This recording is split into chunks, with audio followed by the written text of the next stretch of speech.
Our first item of business this evening is the open forum. This is where residents can come to the podium, state your name and address, and limit comments to 3 minutes or less. Would anyone like to speak? I will.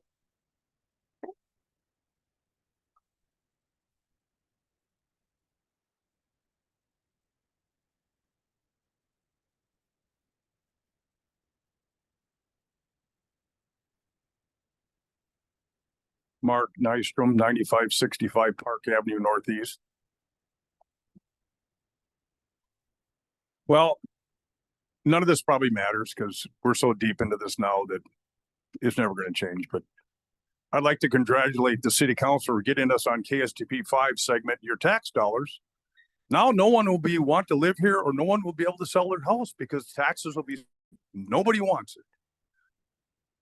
And the fire department, that's a dead issue. Or you want it. So that's just like, why even bother with that? But I would like to know when and how you're going to pay for the second station. People are already up in arms, like they're never going to get to my house in time. So I guess you'll have to figure that out. Taxes, yeah, 19% last year, probably 19% this year. Commercial businesses, oh, I see there's another car repair going in downtown Otsego, but you know, that doesn't pay the bill. So, and I don't know, I asked your planner last year about that, and he said, well, it's franchise fees and blah, blah, blah, and we're not close to major highways, so come here. Okay, whatever. So, and then when the high school is going to be built, and it's going to be built here, I don't know what's going to happen then.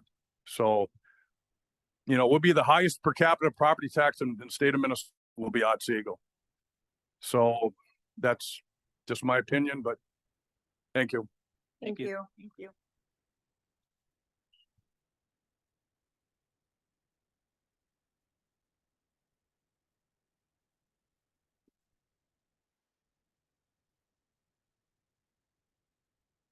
Charles Hediger, 9539 Parkington Avenue Northeast. Mayor, you remember last year when you guys tried to get a new city hall and the citizens said no, forced the fire department down us with no vote from the citizens, no vote at all.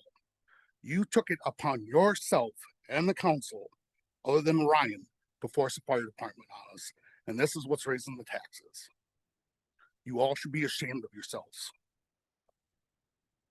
You need to stop the fire department and figure out how you're gonna pay for it.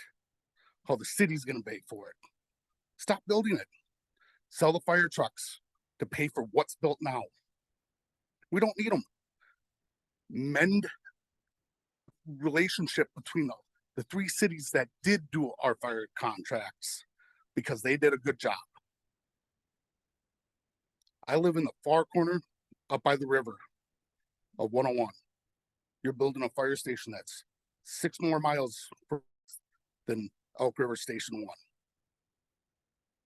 It's going to take them longer to get to my house than Station 1. You need to reconsider. Thank you. Thank you. Thank you. Thank you. Other comments?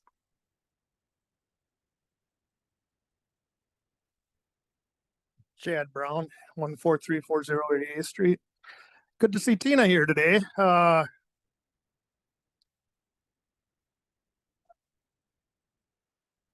Please be respectful. We're during. I'm being respectful. I said it's good to see her.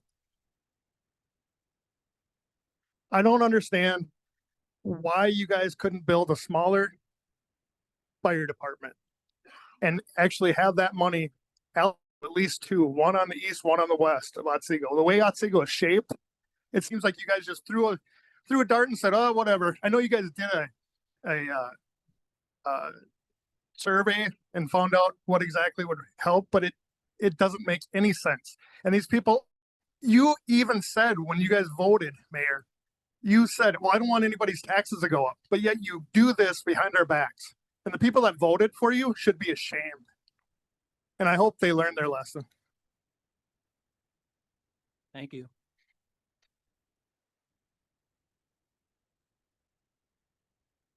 Melody Bruin, 17681 52nd Street Northeast. I stood up here and spoke before about having conversation with our former fire chief.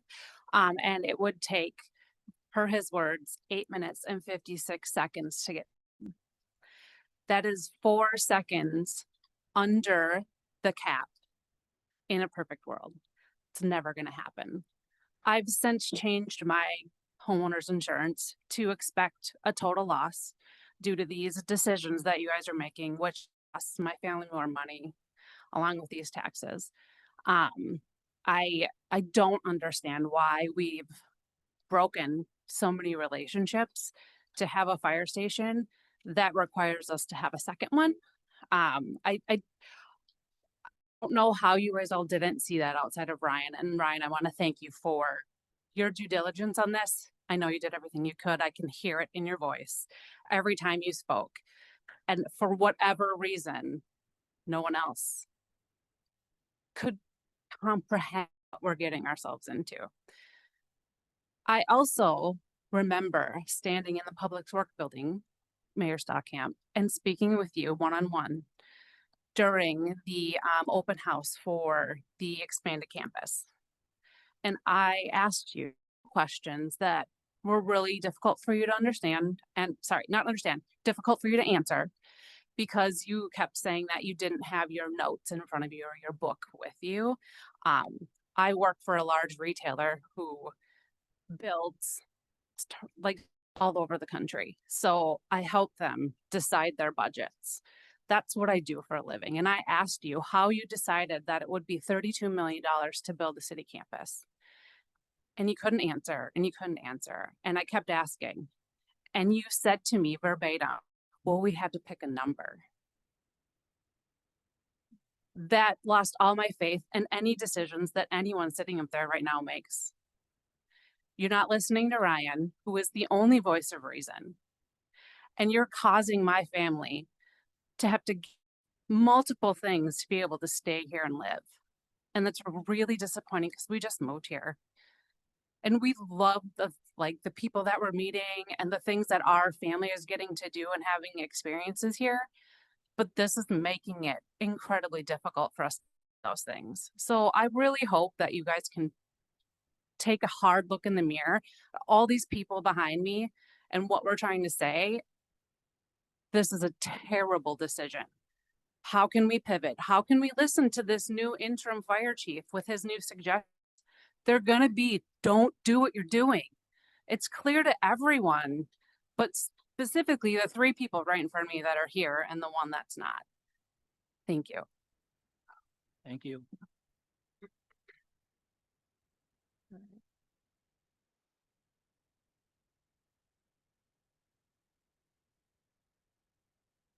Travis Scholes, 13513 89th Street. I just was curious as to, I know that the laws or the rules just passed about changing the city dump site stuff. And I was trying to dump my dump trailer, a 14-foot standard residential, my own personal trailer. And I was turned away twice saying that I couldn't dump my dump trailer because it's commercial. There's no badging, there's no stickers, there's nothing else at all, period, to say that it's commercial. But for some reason, I dump my dump trailer for my own little waste. I mean, 3-inch sticks, nothing crazy. So maybe we do something about like actually educating the person that's standing there so that we can actually get rid of our yard waste. Because I don't know how it makes a difference if I go there 4 times or I take my trailer there once. I'm not doing it on a regular basis. I'm not commercial, but I couldn't even do it. Madam Mayor. Dan, do you know anything about that with the new setup there with Albertville? Mayor, Adams, the city administrator. Mayor, council, in coordination with the city of Albertville, we've posted new rules to the compost site to avoid people that don't live in either of the 2 communities that are using that site unauthorized and driving up costs for the residents of either of these 2 communities. So there's going to be some growing pains as part of that, and we may need to adjust the rule. I tried talking to the guy and he's called this Fritz guy and he's like, no, it's commercial. There's no badging. I'm a person, I live across the street. I don't have any commercial thing on my truck anywhere, nothing. Sorry to hear that. Sorry to hear that. I went there last week too, and I kind of caught me off guard, but yeah, well, I don't mind the right. guys there, but like What- I get commercial or not commercial. You know what I mean? yeah, what was happening is there was a a lot of commercial trucks coming in there and dumping large loads, Oh, so, yeah. um, What's everybody else takes an ID or whatever. I mean, I get that part. You go into another city to take an ID to make sure you're a resident and it's good to go, you know? yeah, maybe we can, because I think Albertville, one of their personnel was standing guard there on it. Maybe we can get the word out to them. Yeah. It's staff from Albertville. Yeah. Mayor, Can you pass this along? staff will continue to work with Albertville to make sure we're being flexible on that and not too far one way on this. So Thank you for your comment. Good evening. My name is Molly Peterson, 9920 105th Street Northeast, Otsego. I'm learning quickly and slow I'm in this process, but I'm looking back at an article where the fire department was estimated to cost $21 million, and then each year it was expected to cost around 1.3 with 15% increases year after year. What I have since learned is that with contracting with Albertville, Elk River, and Rogers, the annual cost for their services to serve their different categories is closer to $1.3 million without the initial overhead. I don't know where things sit with EMS, but right now, for the majority of our area, Elk River has EMS and it is not taxpayer funded, it's private funded, and doesn't cost the taxpayer any money. And in some of the language around the fire department, it does say, you know, place for EMS inside of that building. But way beyond all of these things, just the cost of property tax in addition to all that homeowners are suffering with insurance increase. On top of that, values go up every year. We've had values increase every single year. So the tax basis increases every year, which those tax increases go on. The overall principles around operating inside of a budget seem to go out the window with zero concern for your residents and constituency. The median sales price in Otsego last year was almost $400,000, and it's becoming a very unaffordable place to visit.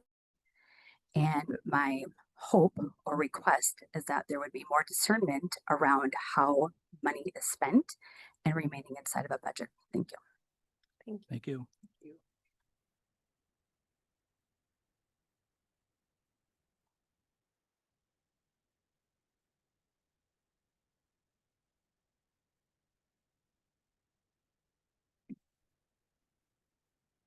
Nathan Lallam, 15559 77th Street Northeast. I'm a transplant. Came here from Columbia Heights with my wife 3.5 years now. We chose Otsego because we liked the school, we liked how small it was. It reminded me of my hometown where I grew up. And I got the feeling that this was very much a blue collar town, right? And it just feels like that, 19% increase I could absorb, but now I'm looking at another one plus another 5.5 plus potential school levies plus we all know what's happening in the grocery stores, right? And I'm struggling. I'm having to buy, generic milk, generic cheese, generic butter.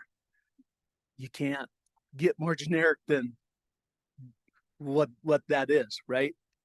And it just like there should have been more consideration to your constituents, the people that make up the lion's share of what Otsego is, right? As far as I know, there's not a lot of doctors and lawyers here. This is down south in the W town is where a lot of those live. So it just feels like there should have been more, and I know you can't plan for inflation, but it just feels like there should have been more planning involved around a budget or whatever, but maybe saying, well, people can absorb a 7%, not a 19, not a 20. And that's what we're looking at is 25%. That's huge. Like, I don't know. I don't think anybody can absorb that unless you are a doctor or a lawyer.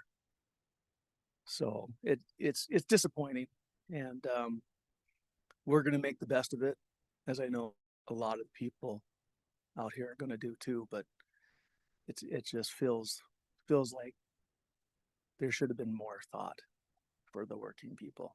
Madam Mayor, if I might answer, being on council, it's my first year. It's sticker shock to me too. We'll talk more about it later. But, what I'll say now is it's a preliminary budget, and we are required by state law to set a ceiling. The final budget will be in December. And between then, we're going to work on, getting that down. But it's a law requirement that we have to set a number, but it's not the final. And I can tell you there is a lot of planning and different stuff that goes into this. So, but I do feel everything you're saying. I have to pay it too. Thank you.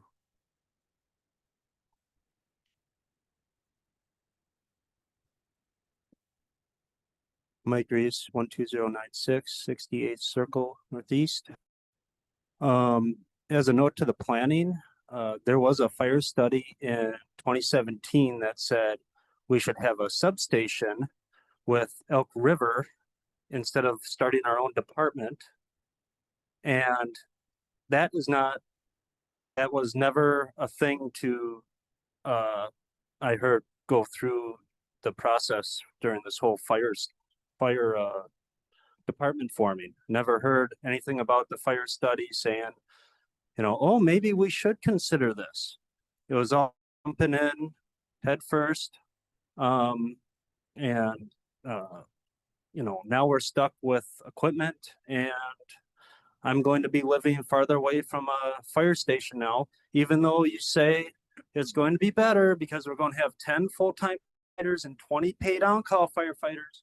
But I don't know how that's going to work when you're living farther away from a fire department. And it's a big assumption that that's going to be a magic wand every single time for every single service.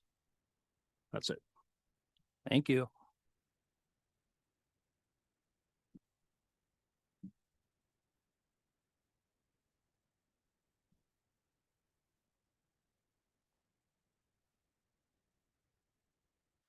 Gerard Zachman, 6194 Oakwood Avenue Northeast, Elk River. It's we the people in Otsego that are going to have to pay for this whole thing. This city council has not been transparent with any of them in the city. We are told lie after lie by the former fire chief. Where did he go? He disappeared. He pulled out, stuck us with a bill that now we got to figure out how to pay. 17 or 19.3% increase in taxes, 5.5% from the county. So I'm just going to round it 25% off on a $400,000 home. Corey, can you tell me how much that's going to in taxes? That's going to be $1,000. $1,000 on a 400. How many people in here are going to be able to keep paying that kind of taxes? When you people took an oath of office, accountability was a big part of it. Lying to people with an oath is a punishable crime called perjury. Just stop and think about that for a minute. The Constitution, you must faithfully discharge all of your duties. That includes accountability. Telling the people, explaining to them why, not just letting some fire guy come walk there, give him an empty, full checkbook, tell him to spend it as fast as you can. We didn't need that fire hall like that no more than the man in the moon did. We had a fire study. You guys didn't listen to it. Now you want to spend another $100 an hour, up to $30,000 for another fireman to come in here and tell us what to do with another study. Are you going to listen to him too? Or are you going to walk away? Say, oh, well, we got this here. We don't care. There's a lot of people out there that are pretty ugly, and I don't blame them. And I don't blame anybody that would take one look at Otsego and say, oh, I don't think I want to go there. Look at their taxes, 19.3. I can't believe it. Albertville, 7.17. Monticello at 8.6. Elk River at 7.4. 17%, and they took it down to 8.97 in Dayton. 6.75 for St. Michael. 6.5 for Ramsey. 6.35 for Maple Grove. Look at how far Wright County took theirs down. You're almost $7 million. $6,281,094.02 expenditures on is a new increase. This city council just approved 1.4 million to spend in our fire department again just last week. When's this all going to stop? It can't continue. There's nobody can afford their taxes in this city if you're going to keep spending like you're doing.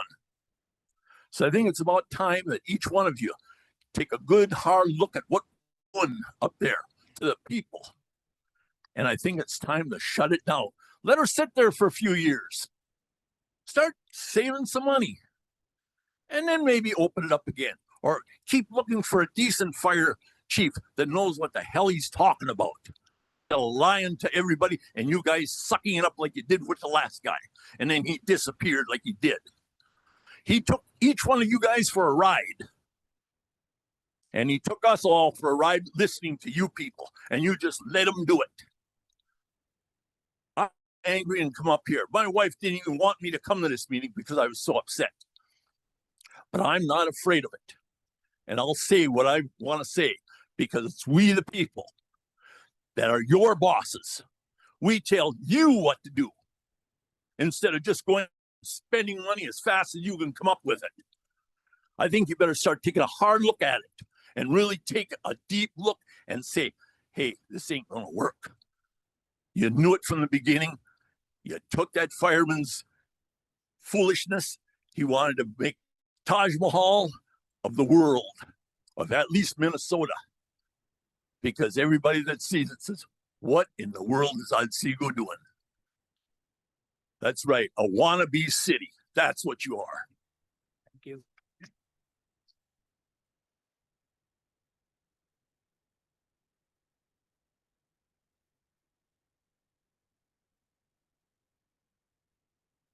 How you doing, Council? Jeff Dahl, 6319 Mason Avenue Northeast. Mayor or the city attorney that's online, can anybody, is there a state statute that says there's a maximum a city can charge the city of Otsego for services? For fire services? Yeah. Mayor, council, I'm not sure I understand. So if, so let's say city of Albertville, let's say if Otsego does, let's say, kill their fire station, fire department, Albertville goes, they just got rid of their A++ credit. We're going to charge you our whole tax levy. We want your 4 fire trucks. You guys got to pay for rebranding to Albertville. We want your land where the fire department is. We want your land by the White Barn. And then we want a contract over 5 years at 15%. What would stop them? That's just Albertville. Mayor, every contract the city would enter would have its own terms and can outline the compensation for the services received. So basically they go to, so if they want to do that, let's say they kill it in 27, 28. We want 8 million for our tax levy. We get your fire trucks. We get your with the building and that land by the White Barn. And we want a 5-year deal, 15% a year, take it or leave it. Who's to stop them? Anybody can answer that. Even city attorney was online. Can you answer that, please? And then more than likely, that, what about Elk River and Rogers? Oh, we'll do it for $5 million a year too. $25 million a year for fire services, when ours is going to be 3.5 projected in 27, 15%, maybe 4 million in 28. There's nothing for getting what they want. Nothing. Okay, then you close it down. What about those two fine gentlemen right there? What if Wright County goes, you know, we're tired of that little police station in that 8x8 room there. We had one in that building. What if they go, remember when I was counting, they wanted $5 an hour 1 year, then they get another $5 an hour. What if they go, we need to keep our deputies, we're going to double their pay. Take it or leave it. Who's going to pay for that? You have to vote for that. They don't have to take it at all. So what I did, because you need it. So $4 billion. 3 minutes are done. Please be respectful. So when that happens, who's going to pay for that extra after $4 million? Thank you. Freedom of speech, baby. God love you. If every council member has freedom of speech online, I have freedom of speech here. Please be respectful to the person at the podium. So if Albertville does that, which they have half the city, and right now, by the time it happens, 28 happens, our city will be worth $4 billion thanks to Costco. It's at 3.8 billion right now. Be respectful. So thank you guys. Thank you.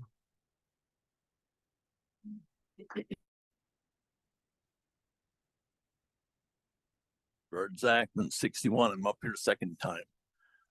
Why don't we just divide Otsego up between Elk River, Monticello, Albertville, and let them take care of the whole works and get rid of all yous.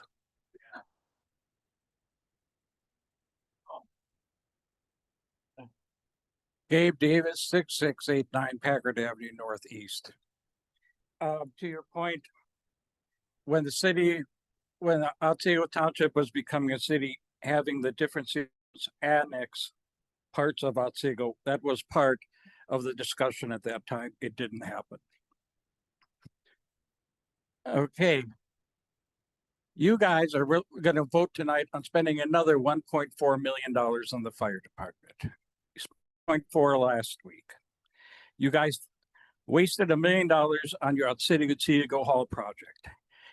That we stopped, so we didn't have to have $30 million in bonds. You also wasted $1 million, so we couldn't vote on the fire department. In the current tax levy, you guys are trying to hide the cost of the levy by when you took funds and applied it to the levy to bring it down to 19.3. You also took $50,000 from the gambling fund that we get and applied that to it. The city administrator has cut everything he could possibly can from his departments, so there's no place left to take money. We have been lied to about the fire service. We've been lied to about free service. We've been lied to about safety. We've been lied to about response time. Our ex-fire chief, he's took the money and ran. He's totally unaccountable and can't be questioned. This fire department is going to cost us more money next year. We are now going to have the highest tax increase of any place in the state of Minnesota. We're going to have the most expensive fire department of Minnesota, higher than Minneapolis. What you guys need to is, all with the exception of Ryan, you all need to resign for being fiscally irresponsible to us citizens. The other suggestion I have is, like my shirt says, Bohica. Rename our city to Bohica. Bohica stands for bend over, here it comes again, because we're going to screw you. That's all you guys do is raise taxes, come up with crazy projects, and think us taxpayers are millionaires willing to feed you guys more of our money. On fixed income, we have people that are seniors, we have young families coming in here, and they're getting screwed just as much as we are by you guys. So what would for your making bad suggestion decisions. be to do then? Pardon? Let him finish. you know. Where are these people coming in here making the money? I am not getting a 19.3% increase in my fixed income this year or next or the year after. I don't have a printing press. You guys need to resign, with the exception of Ryan, the only one that's had any common sense through this whole problem. It's time you listen to the citizens and stop this fire department and rethink the whole thing.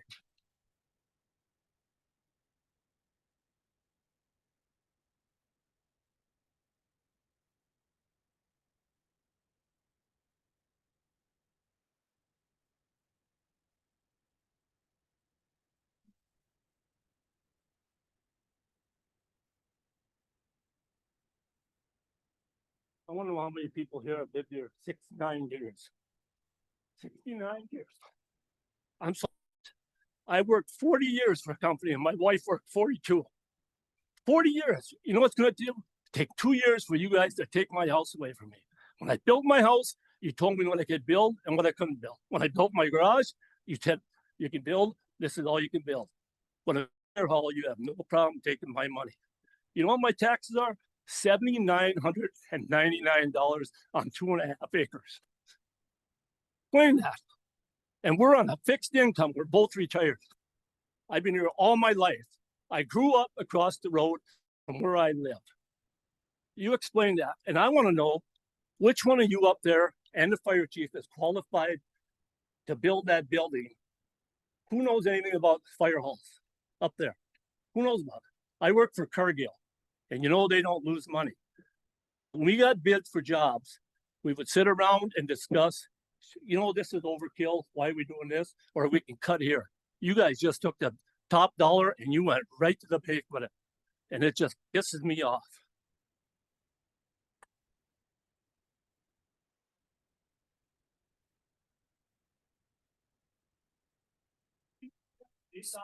Sir, can we ask, can you come up so we can get your name for the record? You know, right? You know, right?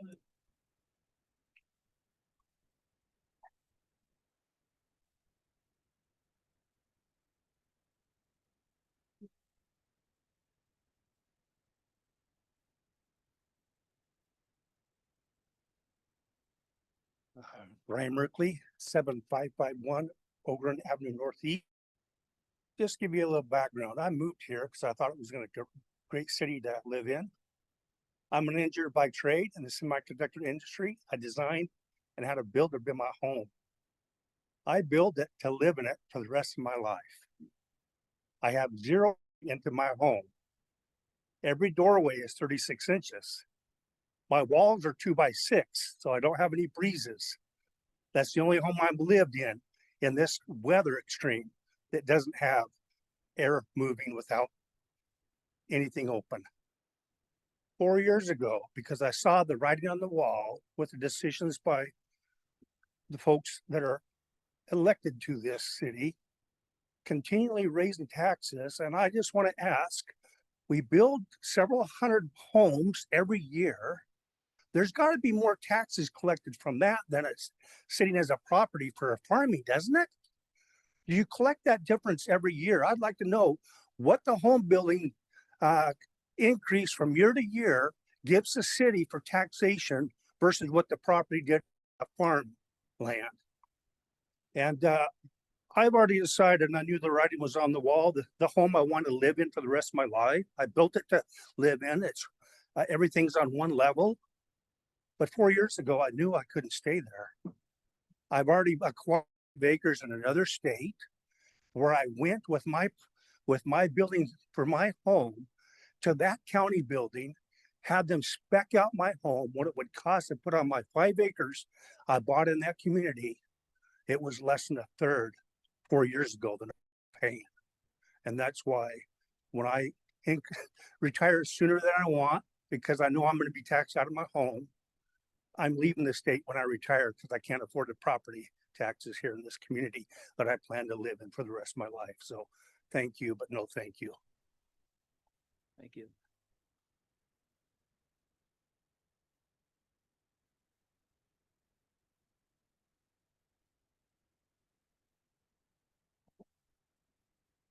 Sherry L. Ross, 10,084 Taylor Avenue Northeast. For years and years, we didn't have our own fire department. They utilized, I believe, 4 different cities. And all of a sudden, we have to have 2 fire departments. I don't understand that. I have talked to a person at the city and I said, first of all, I would guess that most people in the city don't even know that you ordered 4 fire trucks. Plus, now they had a fire chief, but there was really nothing for him to supervise. Because as I understand it, the fire department isn't going to be usable until early 2026. That may have changed, I don't know. When I asked about what fire departments they were going to use in the interim, Monticello used to be part of that, and they no longer, and I asked why. He said they're too far away. And I said, not from my house, they're not. They're 6.6 miles, door to door. This new fire hall that's going up is, I believe, 15 something from my house. I'm not sure why they hired a fire chief so early, but that's over and done with. And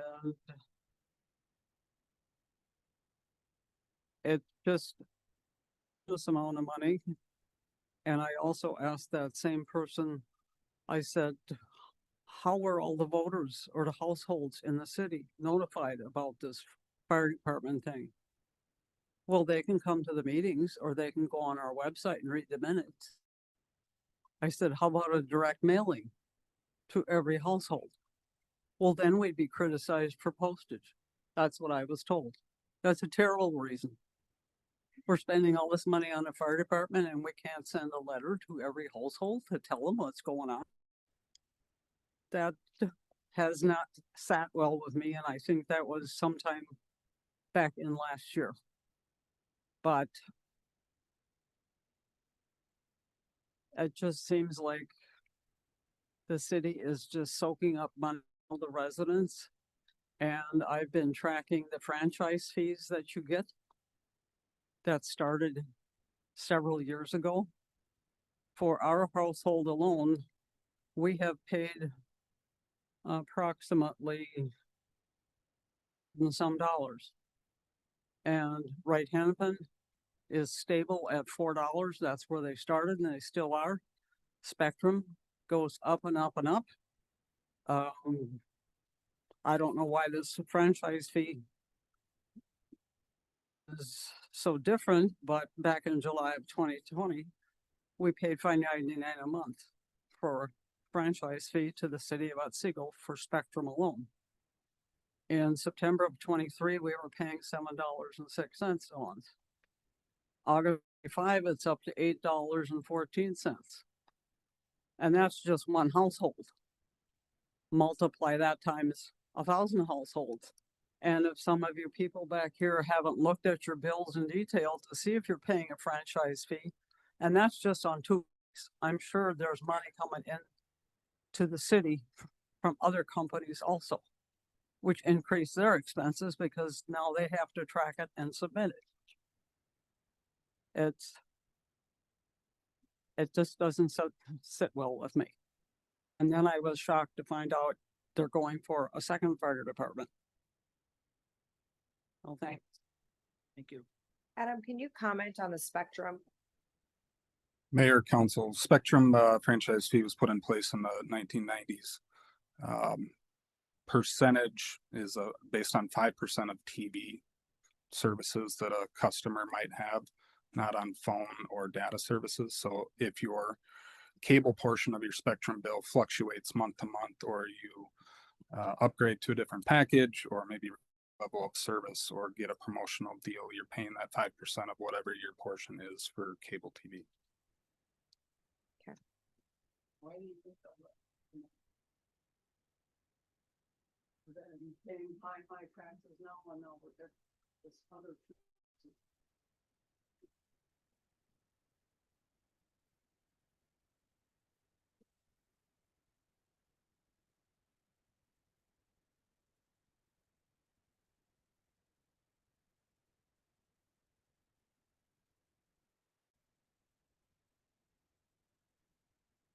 Nancy Anderson, 9031 Mason Avenue Northeast. We have lived in Otsego for 40 years. Other than plowing our street, we get nothing from the city. On sewer, we have our own well. We don't have any children in school, which is of course not Otsego. And our property taxes have gone up and up and up. You built that road to access the middle, except Mason Avenue, which is a very low level road, which we had to fix, is now having a steady stream of 4 and 5 heavy dump trucks constantly using that road. This, in 40 years of living here, is the stupidest thing that has ever happened in Otsego. And I would like to thank Ryan for his last email about the facts that you presented from the person who gave you the information about how difficult it is going to be to get this thing going, to hire people. Other fire departments are begging for staff. This is just, I agree with the people who said, let's just shut her. It's crazy.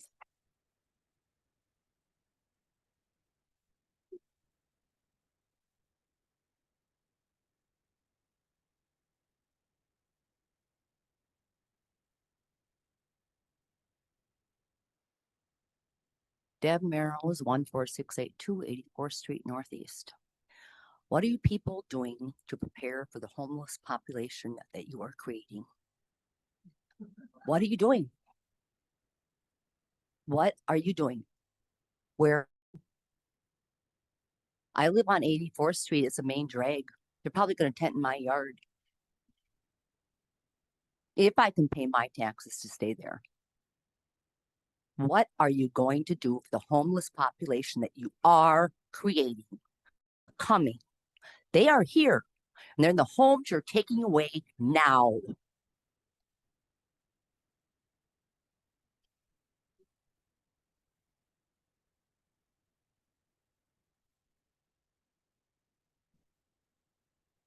McAlpine, 13355 85th Street.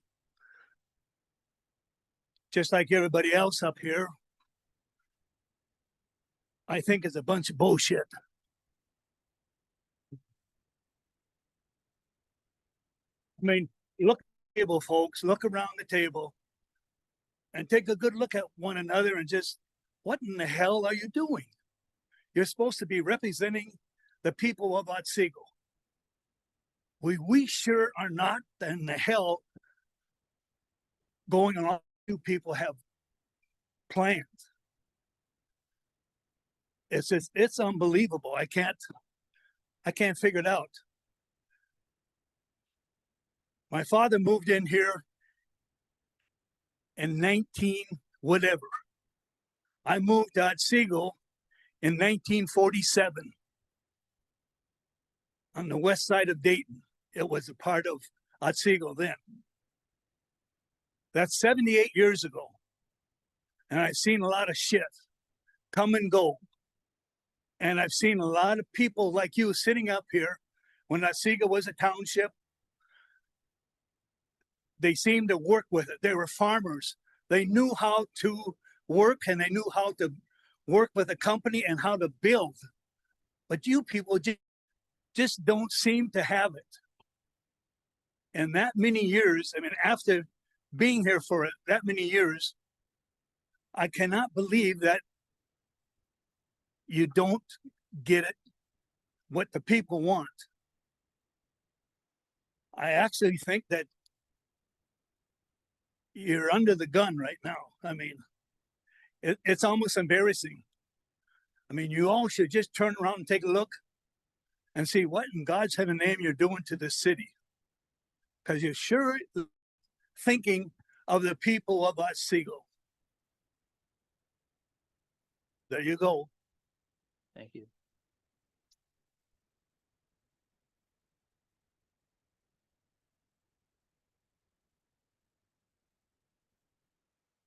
I got a question for the lawyer.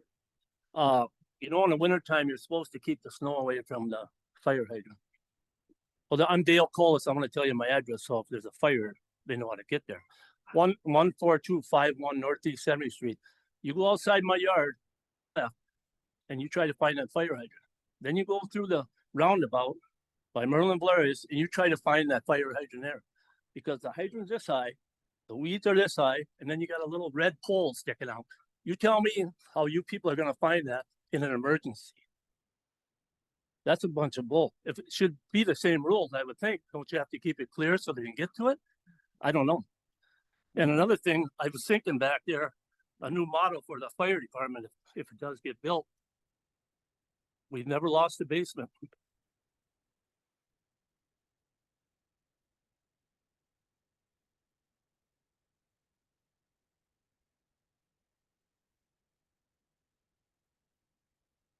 You know what this reminds me of? Tampexed him, except for Ryan. Was saying you're just like him. Take the money and piss it away and pay taxes and make the people pay taxes. Why? That's greed. I don't know where you people were brought up, but it sure in the hell that wasn't the same breed we are. You're just fakies, I'll tell you.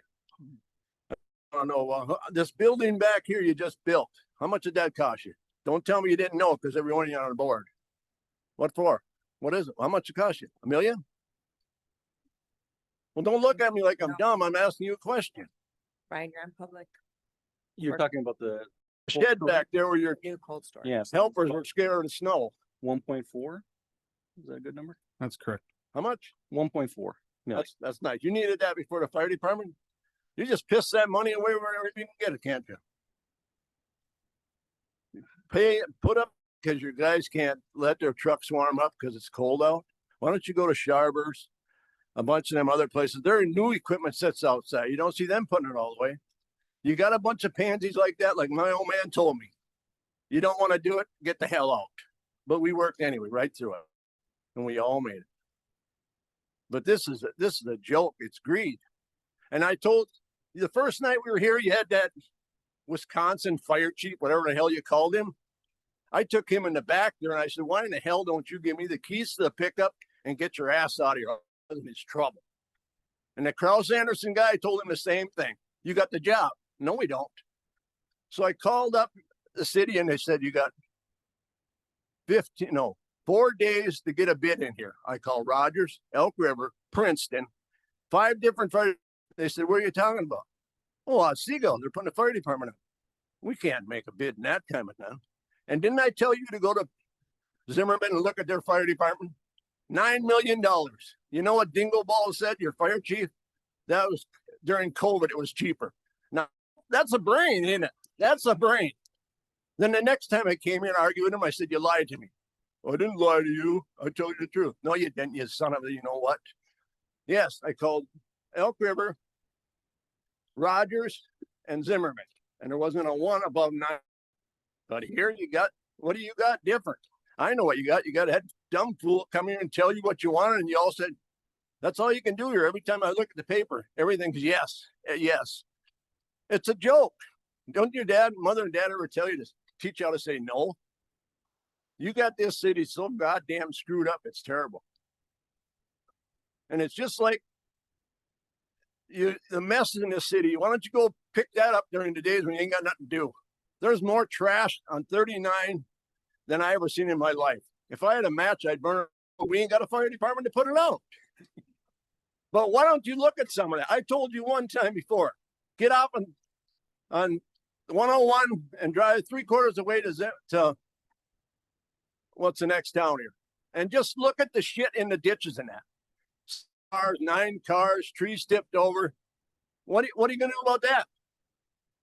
Or you just got a fire department in your mind now? And that fire department, a good thing I can do is give my brother maybe a couple $1,000 and buy some more goddamn pigs and let them spread right there in front of you. And then we'll see how it goes. And then we'll just come back and say, oh, these guys wanted the pigs. Right?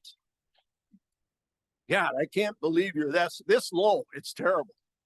I didn't mean you either. I know you. Yeah, it's a joke.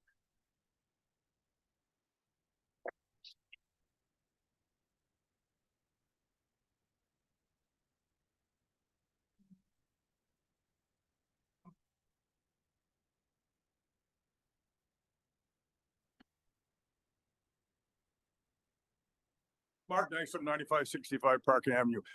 I don't know how you people got elected, but I have one thing. Lies. You're liars. Your old police chief was a liar. He stood here and said, oh, they have to come and help us. It's the law. No, it's not the law. You burned every bridge for this. I'm in the Elk River Fire District over there. My neighbor had a fire in his grill. They had 3 trucks there in 2 minutes. It ain't going to happen with your fire department.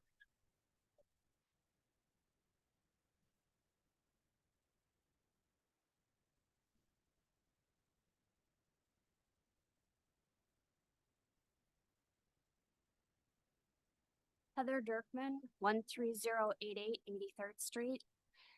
So I guess my question for you guys are we beyond the no return? Is there any way that we can postpone this until the city of Otsego can save money like every other constituent has to when they want to purchase something that they don't have the funds for at the time? And we could dual purpose that building. Go ahead and concrete you guys wanted more storage for public works. Use that as a storage building for now until the city can actually afford to not charge the taxes at 19.3%. Is that even feasible? Is that possible? Or are we past the point of no return? We're not going to answer you.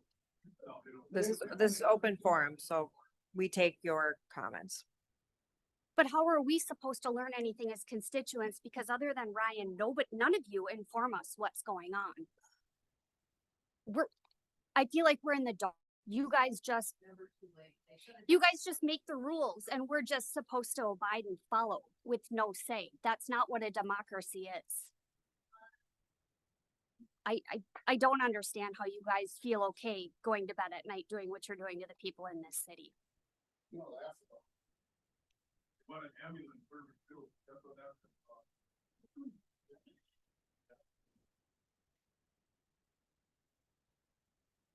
Any other comments?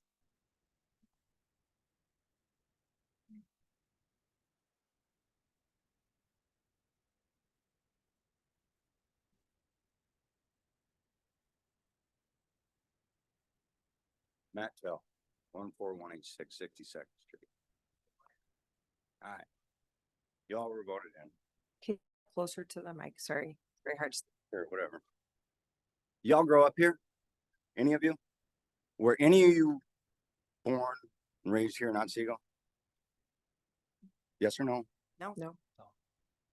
None of you. All right. Because I know a lot of people, right? Okay. Last time I seen, it's 19,966 people is the population in Otsego, right? 24,000. 24, I don't know, I just seen the sign. 24,000 people in Otsego. Made enough room for what? Less than 100 people in here? So less than 100 people even found out that this was even going on. This is even having a conversation. Y'all are making a vote tonight, right? And out of all the people that found out about it that are saying, bad idea. Y'all gonna vote what the people are saying, the people that vote you guys in are saying, or are you just gonna kind of just go, yeah, whatever. Anyways, so we're gonna spend that money just like, these are questions you all can answer. No? It's open forum, so we let you guys talk. Oh, so we get to talk, but you don't got to answer? All right, so we'll just find out like when the vote goes through. So we're just here to talk, just to say what we want to say. It's later on the agenda. Actual answers. It's later on the agenda, Matt. Okay. Well, waiting to hear the outcome on this, because I hear everyone in this room saying this is a bad idea. So we'll see what you guys do, right?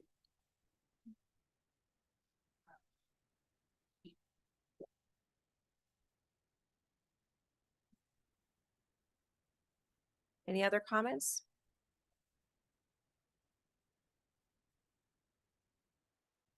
My name's Terry Hall. I know Corey. Hey, Terry. How are you? I live at 15477 Northeast 93rd Street. I moved here in 1986. In 1986, taxes and insurance, $7 a month. Now my taxes and insurance are $600 a month. And you keep raising. What is the percent? You know, they fight in Minneapolis over a 5%, and you, between you and Wright County, 24%. I mean, come on. Ridiculous. And every year, last year you wanted to build a building over here for $31 million. Ridiculous. I thought we were going to have some change. You're the bean counter. What's the percentages that we've had over, I would say, since 2009? 2009, housing, all of the property taxes went down, and you all put something in the mail saying, we are not going to lower the taxes because we got guaranteed expenses. And then when housing again, all you ever did was raise them, in ridiculous amounts. Percentages that are unreal. Something has to change. Thanks, Terry.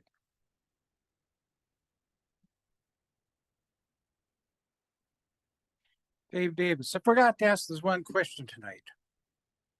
On the news, we have the city administrator being interviewed. When they talk tax increases in St. Paul, Minneapolis, their mayor was the one that responded to the news people.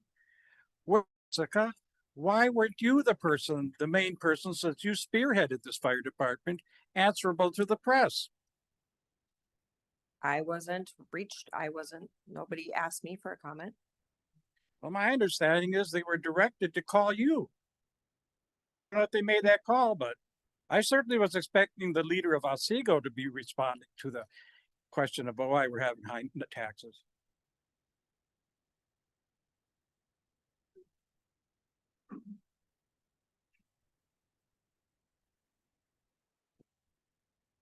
Hi, Tom Conan, 13108 70th Street. I have to imagine that we're not making decisions with malicious intent. So it just feels like all that's left is either ignorance or incompetence.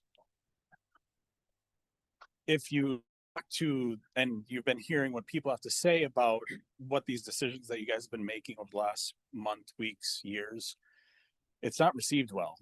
You talk to a lot of people out in the city. If you were just to knock on doors and say, how do you feel about this? I think you're going to feel a lot more of this sentiment. Frankly, a lot of us vote with our wallets, and this will definitely impact that for sure if this does go through. And then what kind of tone are we setting for companies that are looking to open businesses here when we have a nearly 20% tax increase? Like, what incentives are them to even come here if that's what they're being welcomed with? And lastly, when these gigantic conglomerates of house builders are coming in here, I mean, the one that's going over whatever the gravel road is, they're paving it so the dump trucks can go on those going to the neighborhoods. Why can't we have them help pay for some of this stuff? Like the builders, like we make them pave the road, do curb and gutter. Like they're the ones that are building what we need the fire services for. Should they not? Thanks. Thank you.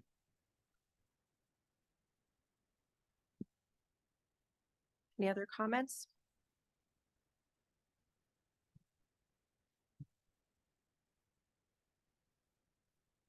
I'm Brittany Arnold at 9497 Parkington Ave Northeast. I would just like to say I'm a young family who moved into Otsego in 2018. My hope was to stay here and actually build again in Otsego with my kids either going to Elk River, Rogers, or hopefully at high school at some point. Our hope was to build within the next 3 years. I don't see that possible with this increase in tax. It's going to make me want to go to a different school district around here. Also, I'm in charge of several boards. I make decisions after listening to my board. I do not make a decision without my board's input. And what you guys have done here is made a decision without your citizens' input. Thirdly, I manage a multi-million-dollar budget. And how you guys have been looking at the money is reckless and it is not smart. I would highly, please listen to your citizens like I do with my board members.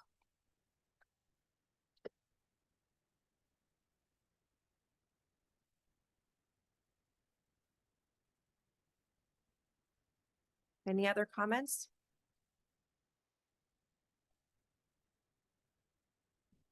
Ask one more time. Any other comments?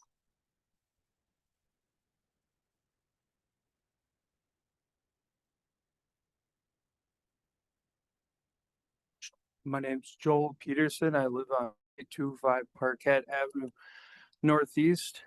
I hate doing this shit. I hate most of you. If you think about what you're going to be charging us, not only for high schools, for community centers, for everything ahead of us, this is what you're going to drop on us when we can barely afford fucking groceries. This is insane. Like, you guys, seriously, and you just sit up there all smug with your fucking faces. You guys are ridiculous. You guys are all fucking ridiculous. Every single one of you guys are ridiculous assholes, and fuck off.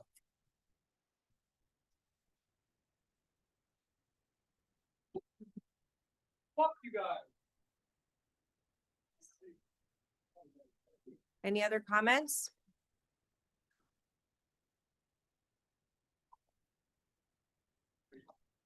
All right, we will close the open forum.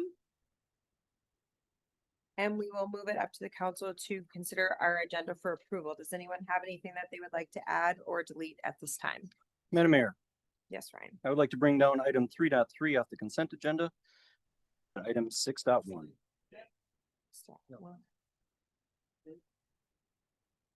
All right. Is there any other discussion? Madam Mayor, The motion would be in order. Yes, Ryan? I move that we approve the agenda. Okay. There's a second. Second. Motion by Ryan, seconded by Corey. Is there any discussion? All those in favor signify by saying aye. Aye. Aye. All those opposed, same sign. Motion passes. Moving on to our consent agenda, a motion would be in order. Madam Mayor, Yes, Ryan? I move to approve the consent agenda as amended. Second. Second. All right. Motion by Ryan, seconded by Tina. Is there any discussion? All the favor signify by saying aye. Aye. Aye. All those opposed, same sign. Motion passes. Moving on to item 4.1, Kittredge Crossing PUD concept plan. Turn this over to the planner. Thank you, Mayor. JP Brooks Builders has submitted a concept plan for proposed development of 3 outlots within the Kittredge Crossings development. That development is located west of County Road 19, LeBeau Avenue, and north of 70th Street. The one outlot has a previous approval for single-family detached townhomes consisting of 46 lots. That builder has pulled out of that development, so JP Brooks is looking to step in and assume completion of that project with some changes, and then also move forward with 2 additional outlots within the Kittredge Crossings neighborhood that have been developed since the project was approved in 2006. This concept plan application is advisory only. The developer is seeking input and feedback from the Planning Commission and City Council regarding the acceptability of their proposed development within the neighborhood. Their entitlement to move forward with the project, they would have to come back for additional applications that would include public hearings held at the Planning Commission with the same notice sent to properties within 350 feet. As I said, the property is west of 19, north of 70th Street, the Kittredge Crossings development. To the north of the 3 outlots are townhomes that were built by previous developers within the subdivision. Northwest corner of the area is Kittredge Crossings Park. And then to the east of the site is undeveloped property that's guided use development. South of 70th Street is land in Albertville that's guided for future industrial use. The proposed development of the townhomes would be compatible and consistent with the character of the existing development in the area, which was one of the feedback items that the city received when there was a concept in the northwest parcel previously for an apartment use. There was objection to the intensity of that land use and comment that if anything develops in the area, then it should be similar in nature to what's there today. So what's proposed is approximately 200 row and style townhomes within the 3 outlots. They meet all the requirements in terms of lot area and density. The setbacks are generally compliant. We obviously with the concept plan don't dial down and measure exact dimensions, but staff is comfortable that presented here does comply with the subdivision ordinance and zoning ordinance. Access to these 3 parcels is all provided via existing streets off of 70th Street that were constructed as part of the initial Kittredge Crossings development. In that sense, they were constructed with enough capacity and size to be able to accommodate development of these 3 properties as well as the other properties within the neighborhood that developed. Access to the subdivision is provided via 70th Street currently. There's an outlet of Kittredge Parkway to the west, and then there'll be future accesses to the north and out to County Road 19 in the future. The developer provided 2 concept plans. They basically differ on the east side of this block, Outlot A. The initial plan is consistent with the approved development that has access to the townhouses adjacent to it via a private drive.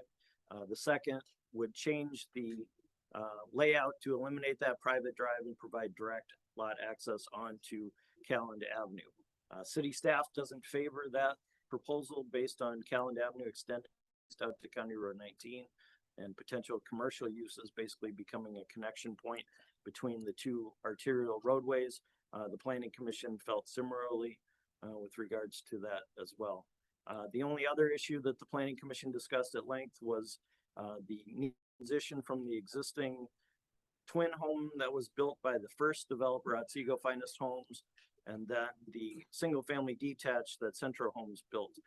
They were concerned about placing these rural townhomes directly adjacent to them without any transition that would result in a larger, bulkier building next to those smaller units.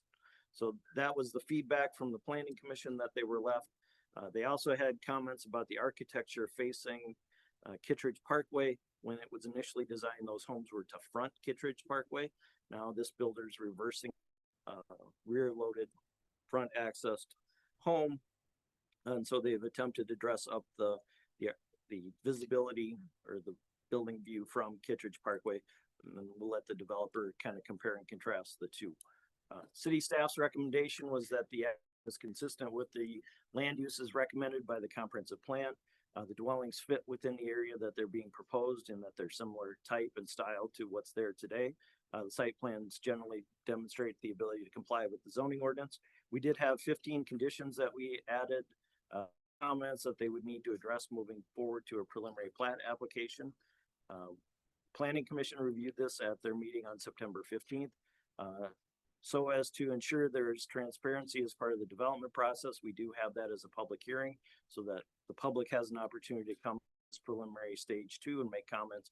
The main concern was traffic generated by the development and the ability of streets in the area to handle that, which city staff addressed. We did provide the draft minutes of the Planning Commission meeting for your review and consideration as part of the review of this request. But after closing the public hearing, the Planning Commission voted 6-0 to support the concept plan. Again, their primary concerns being transitional dwellings on the west half of Outlot A of Villas of Kittredge Crossings, and then also echoing staff's comment that dwellings shouldn't directly Calland Avenue from Outlot A as well. Mr. Paul Tabone is here from JP Brooks Builders to address the application before the council as well. Does the developer wish to comment?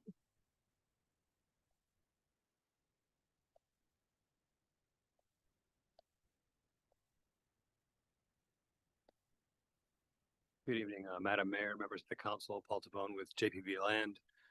We are the development arm of JP Brooks Builders, 13700 Reimer Drive, Maple Grove, Minnesota. I want to thank staff for working with us on this concept. And Dan and Ron have been really helpful pulling together different insights and things as we've gone through the concept plan. And I wanted to just provide a little bit more information in a little bit more detail with our proposal this evening. And also just kind of familiarize the council with who we are, what we do, our history in the marketplace. So I'll try to keep it brief. I know there's a lot on the docket for this evening. So we're a local builder developer based out of Maple Grove, have been around since 2013. We currently have 19 neighborhoods and 16 jurisdictions throughout the metro. And we've built more than 1,000 homes in 45 different communities since our inception. Our average number of homes is around 155 annually, and actually this year we're on track to somewhere between 180 and 200, trying to grow year over year as we buy more land and develop more homes to deliver to the housing market. And the mission is simple. We try to build high quality, well-designed homes that reflect the dreams of our homeowners. And we build multiple areas throughout the metro, trying to expand, like I said. We've been ranked as a top 25 home builder the last 5 years running, and we're a certified green builder as well. So staff did a nice job summing up what the site plans. The first one would be 203 townhomes. 94 of those are back to back, and then rows are 109. And I won't touch too much on the development regulations because we have vetted those with staff, and we're generally in conformance with the setbacks, separation between buildings and those types of things. So the next slide is the second concept that we came up with, 199 homes. So a difference of 4 overall. Couple of things that I wanted to highlight on this one, that easterly road is gone. We do know there's some material shortage on the site. We haven't quantified it just yet. There was a comment made last week, I think, at the Planning Commission that we were eliminating the road purely for, I guess, economic reasons. That's not necessarily the case. It's a portion of it. I mean, no, doesn't consider the cost implications of design. But something that we wanted to do was maybe open up that middle a little bit.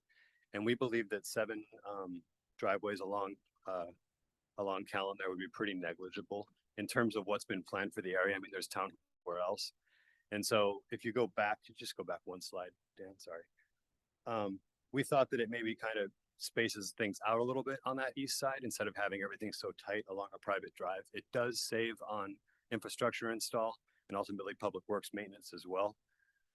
So we'd like the ability to maybe explore that. We understand that the commission preferred the other one, but kind of working forward as we're trying to get the site lined up just right and trying to plan for being able to move forward with potential grading issues, kind of take another look at the stormwater, and we may need a little ponding as well. So those are the reasons, some of the reasons behind those.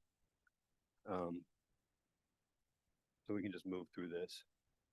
So a couple of things, I'm going to skip the comprehensive plan stuff because we've kind of talked through it and staff knows what it is and you guys are aware of what's in your comp plan. But there were some considerations that we had to take into consideration as we move forward. And that was the municipal utilities. So we did talk about that, talk through that with engineering and what's available in the area. And then wanted to make sure that we were connecting 2 existing roadways and then sure that we were designing everything to be as compatible with the neighborhood as possible. And there's some community challenges out there, as we all know. The community is currently at a standstill. The original approvals were granted in 2004. It's kind of been at a lull, and a couple of different developers have tried with success. But the development hasn't been able to move forward due to changes in the market, site constraints, and some of the varied development approaches. We believe with an attached product that we can move forward and have some success in the community. And so what we're trying to do is provide that market need for housing at an attainable price point, an attached product that we see a need for in the marketplace. And then probably the biggest factor that we had to work through was that west side. It was designed to be a rear loaded product, an alley loaded product. So we took a shot at trying or kind of dress up the rears of the townhome buildings. And the 2 words that kind of stick in my mind a little bit were, it was jarring, and the commission wanted more of a front porch feel. So what we try to do there, if you want to go to the next slide. Do you want me to go to the comparison that you had? Oh, sure. Yeah, that'd be fine. Yeah, thanks, Dan. So the first rendering that we did, we added some trim, we added stone, privacy fences in between the patios on the rears of the buildings.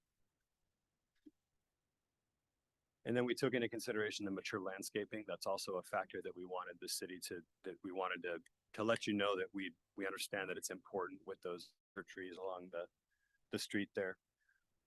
And then based on the feedback from the commission, we kind of went back to the drawing board and we had an updated rendering prepared, and we added dormers on the top of the roof lines, decorative brackets at the peaks, shutters along. And what we actually did is we moved the windows together, and then we were able to add that dormer. So it looks a little bit more like the front of a home. In addition to the improvements that you saw on the rendering to the left, which is the band board, the stone, and on the right side, we added the shed roofs with the decorative. And so this is the rear of a townhome, but we've dressed it up to try to look more like the front and give that front porch aesthetic that the city wanted to see and that was so important to the commission. One other thing to note is this is a 3-unit building. Previously, I had shown elevations of a 4. And so we thought about maybe utilizing the space because you have that first twin home and then there's a single family detached home, right?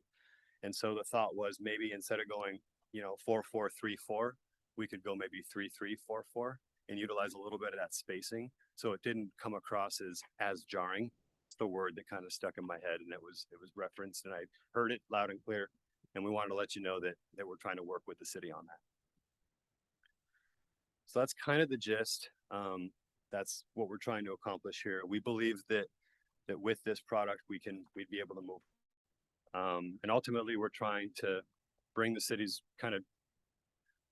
vision to life, finish out the community that was started long ago, and be successful with the community here in Otsego. So with that, I'll stand for any questions. And I would appreciate feedback this evening as well.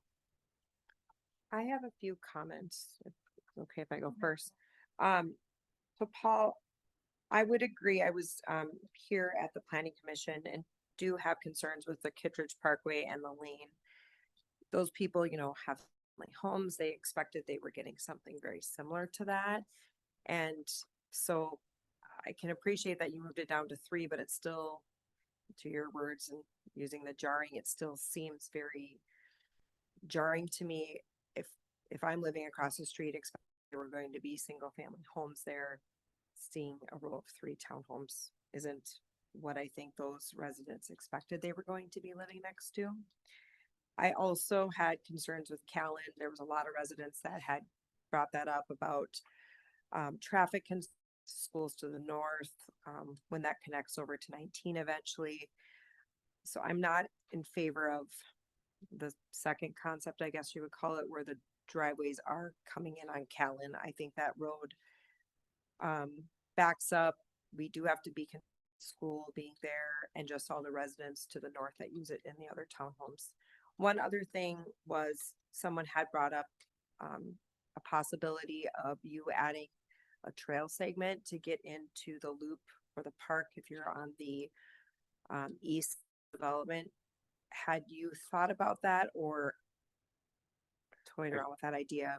Are you talking about along Callan there? On the west side of Callan? Yeah, Callan, or having him come in on this private street and then hooking up with I guess I'm pointing Dan, it would be on that north. Yeah.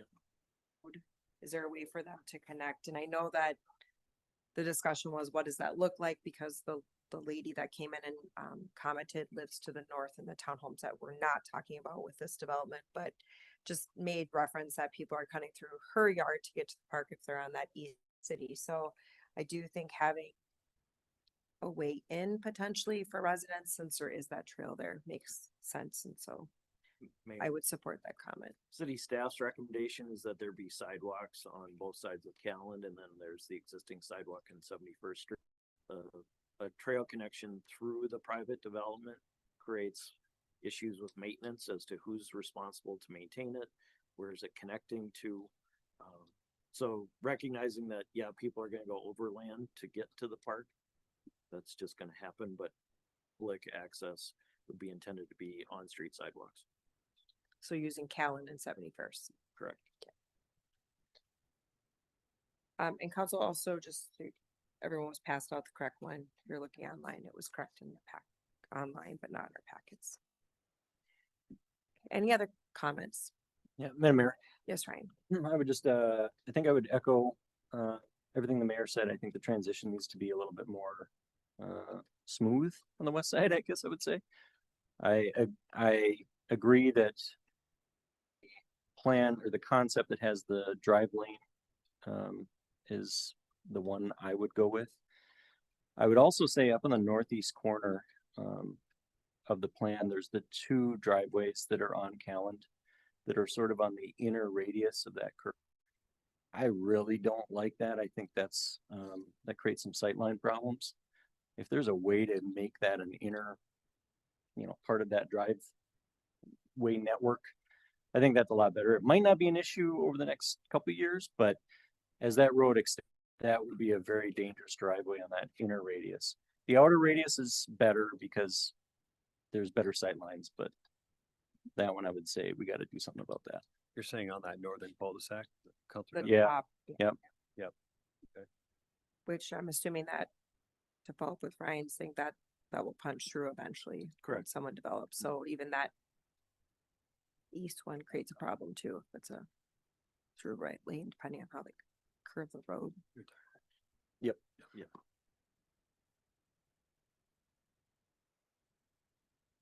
Questions or comments? Corey? Madam Mayor, just for anybody who knows, I kind of wonder what the school traffic is like this year over there on that road.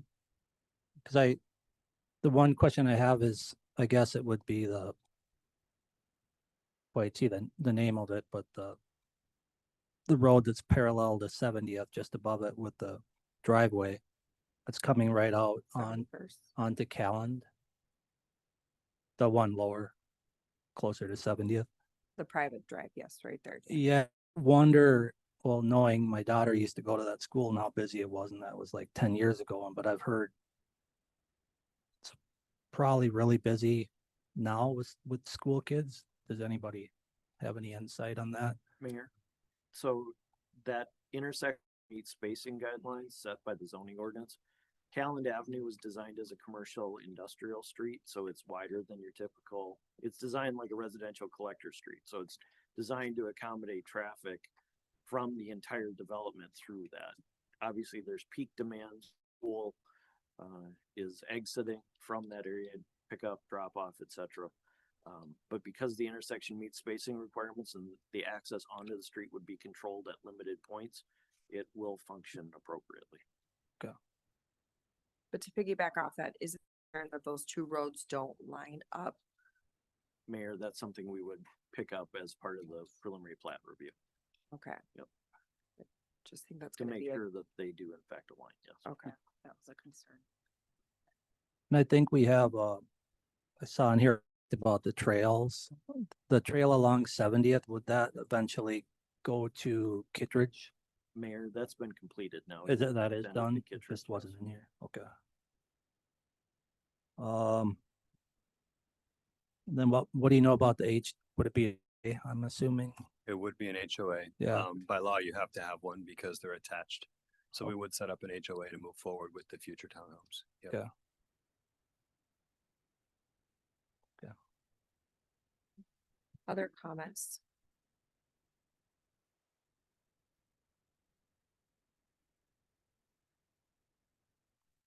Then with our comments that we made tonight, Dan, how do you want us, since this is just a, No, Mayor, there is a possible motion included on the request for council action. If you just include at the end of it with the comments of the planning commission and city council noted, that will be sufficient. Okay. The minutes will stand. Again, this is informal, it's advisory, so the developer needs to consider this as they prepare their plans for submission. does anyone else have any other comments? Otherwise, a motion would be in order for this.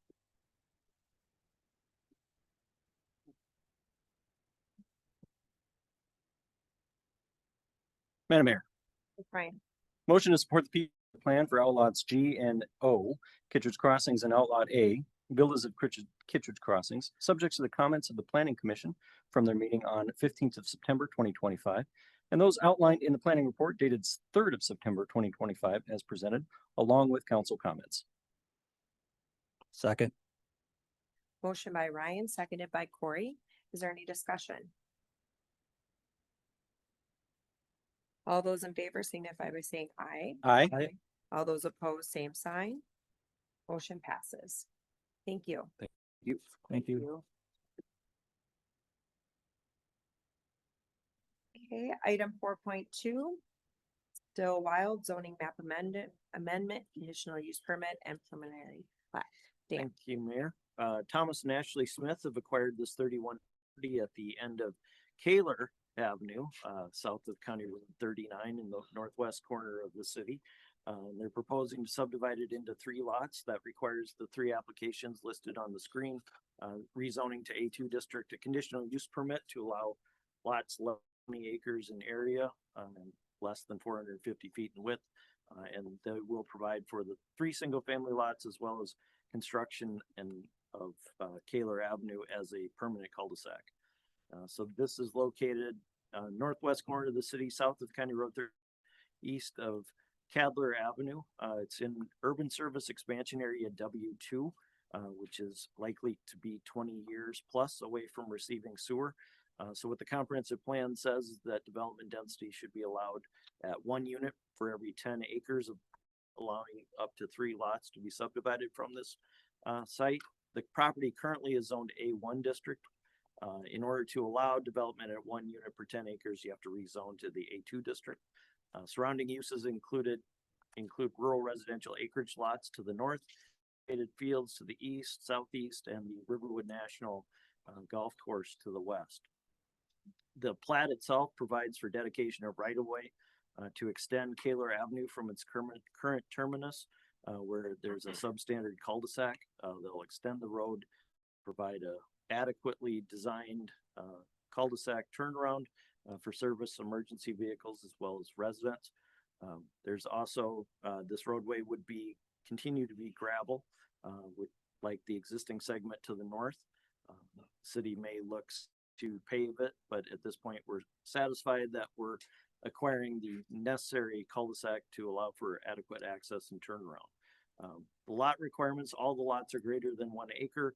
Again, the intent of the comprehensive plan and the zoning ordinance in limiting lots less than 20 is to ensure that once sewer and water is available here, that properties can be re-subdivided with those utilities. There are exceptions to allow for lots between 2.5 acres to 10 acres if there's topography, wetlands, or other conditions. The topography of the existing site, the extensive wetlands, it's pretty difficult to create 2.5 acre lots out of this property. The depth of the lots on either side of Calland Avenue to the north also dictate the depth of the lots resulting within this subdivision. So 2 lots on the north side of the property are between 2.5 and 10 acres in area. Lot 3 is over 20 acres in area and can stand alone as a permitted lot consistent with lot setback requirements or minimum lot requirements. Each lot has adequate to provide for a home site in compliance with setback requirements.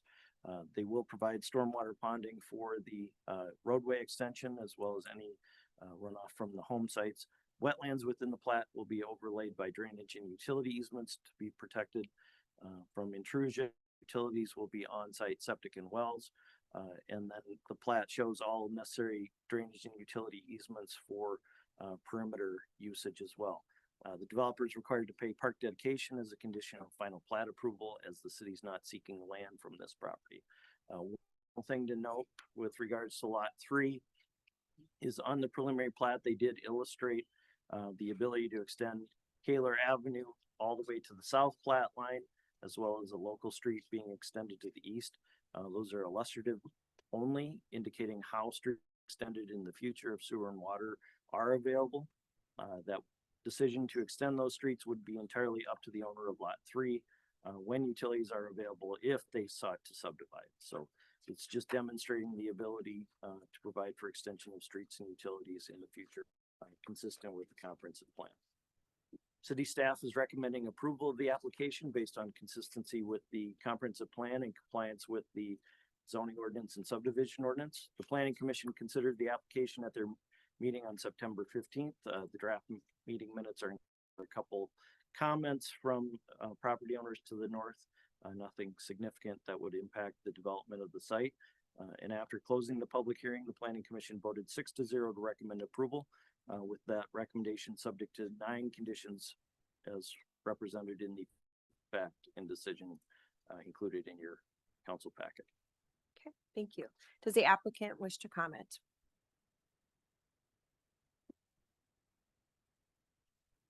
Mayor, I don't know that I see Mr. Okay. All right, questions from council, and reminder, you've gotten a new one with updated drawings. Yep. The one on mine is correct. Questions for staff? Otherwise, a motion for this item. Madam Mayor. Aye. I motion to adopt ordinance 2025-07, amending the zoning map and approve a conditional use permit and preliminary plat for Stillwell, subject to the conditions stated on the findings of fact and decision as presented. Second. Motion by Ryan, seconded by Tina. Is there any discussion? Those in favor signify by saying aye. Aye. All those opposed, same sign. Motion passes. Moving on to item 5.1, our preliminary property tax levy. Adam. Yes, thank you, Mayor, Council. As soon as I get my technology going here.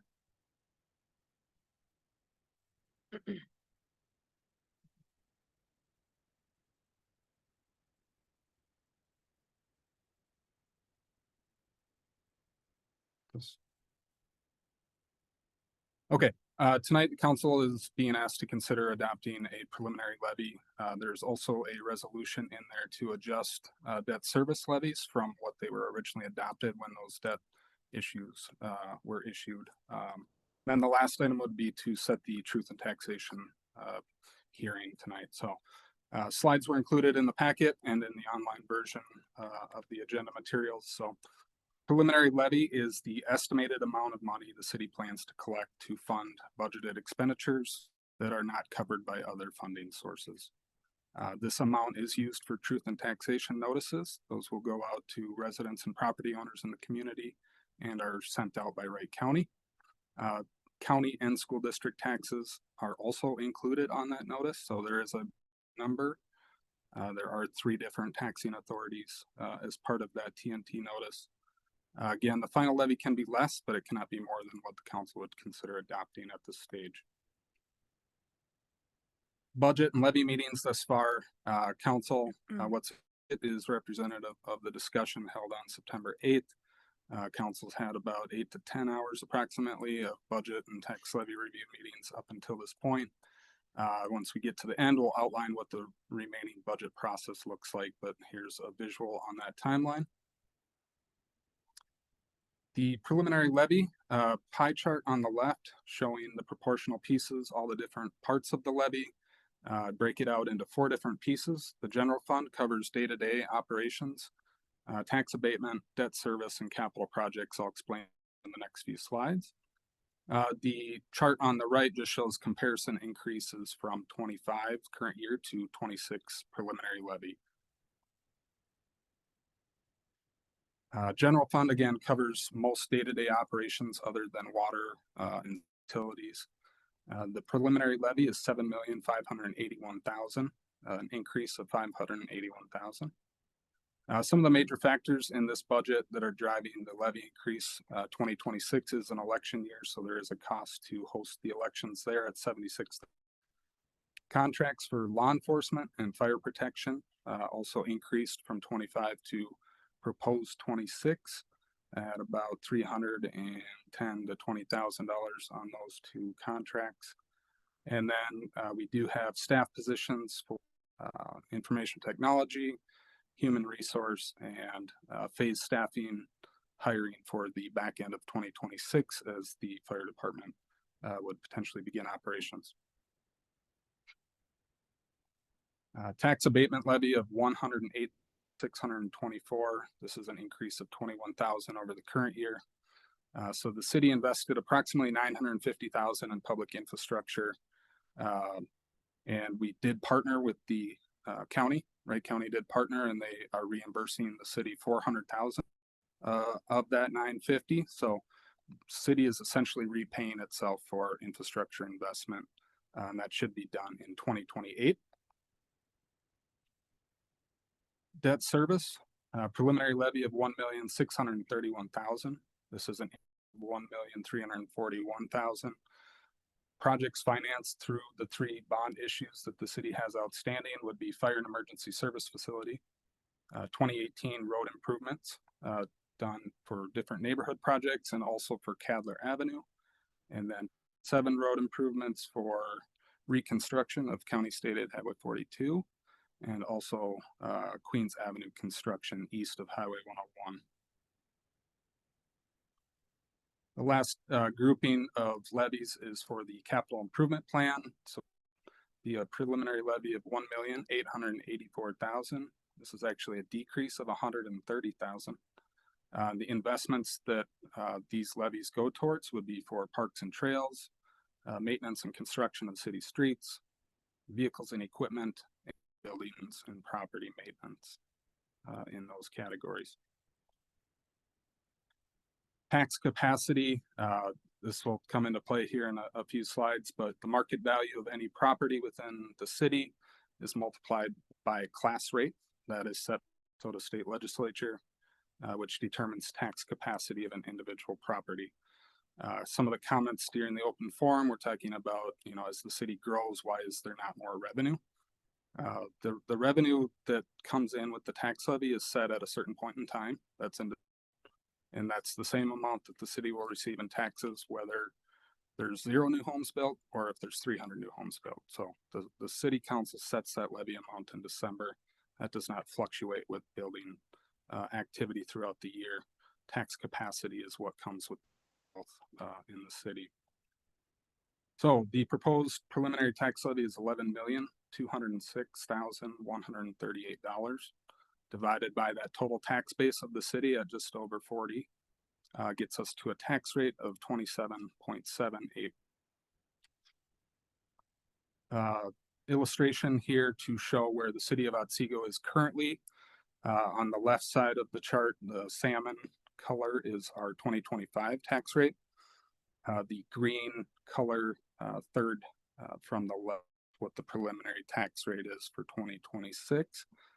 This is still will fluctuate with final values from the state and county assessor's office, but does give you a visual as far as where the city's tax rate proposed in 26 is compared with the balance of Wright County. And those numbers are based on 25 for those others. Any of the blue bars, Mayor, are 2025. I don't have proposed tax rates for the other communities. Finally, a calculation based on value home within the city of Otsego. So very bottom line, you see about $178. So median value home increased in 2026 from 386,000 to 402. This is obviously an example. There are homes above this dollar amount. There are properties that are below this dollar amount. This is the median. So again, $178 would be the increase for the city taxes only on a $402,000 property. Looking forward, we'll have additional meetings on capital improvement plan, more focused on the expenditure side of those equations, the utility fund budgets, what the fee schedule is for 2026. We'll host a truth and taxation meeting and final budget and levy adoption sometime the end of the year. Council, I can answer any questions, review any materials in your packet, but again, there are 2 resolutions for you to consider and also setting the date of the truth and taxation meeting. Questions from the council? Adam's presentation.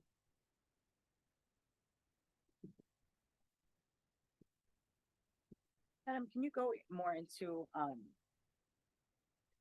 for picking like say a $400,000, $300,000, what the tax increase would be per, I don't know if you want to do month or year or whatever. Mayor, I have the median value calculated within the slides. I don't have examples of what any variety of other values would be. So a home is above the median value, you could see an impact greater than the $178 per year. If there's a property below that threshold, percentage wise, it's going to vary. It can vary widely. If a home increases value by 50% or whatever number is, that's going to swing that thing wildly as well. So whereas if you had a home that stayed the same value from the current year to the next year, that's where you would see that 19.3%.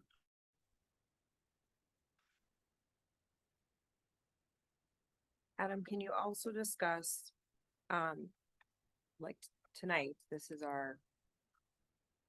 we're setting the preliminary, but we cannot go up. Can you explain that to the residents? Because maybe never understand that.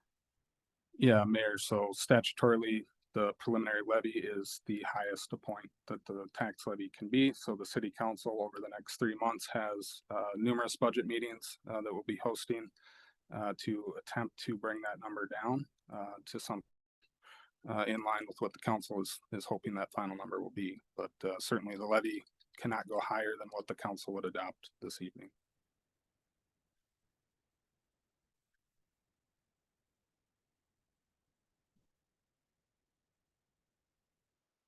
Corey? Madam Mayor, Adam, I was wondering if you can show, on the estimated taxes calculation, kind of what Tina was after, I think. Like we're showing the 19.42. Just for the heck of it to show, like if it was 17%, what the change would be to the median home value.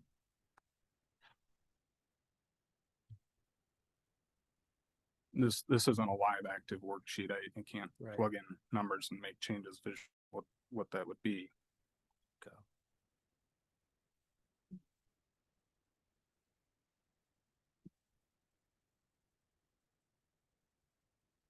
Once a property gets over 517,000, the homestead market value exclusion would be completely. So right here in the center of the screen, you still see the properties in this value range are receiving a reduction based on the homestead market value exclusion. So their taxable market value is different than what the appraised value is of a property. Taking into effect the class rate, again, this is set by the Minnesota State Legislature. Properties over 500,000, there is an additional 0.25% applied to that value for tax capacity purpose. Once you have capacity, you multiply that by the city's tax rate. The city's tax rate is essentially the amount of the levy divided into the tax base as a whole. So city is proposing to tax about 27% of the entire tax base and spread that out over. That was the slide before. Yeah, correct. And just to kind of go over it again, this is the city's side of it. We have the 3 tax authorities. Be kind of nice to pull up one of the Wright County properties, just look at how that plays out. So maybe people could, if they don't understand, look at a Wright County property tax statement. Like visually what they look like? Yeah, and just how this plays into it. You'll have to bear with me. This might take me a few minutes. I was not prepared for that. So.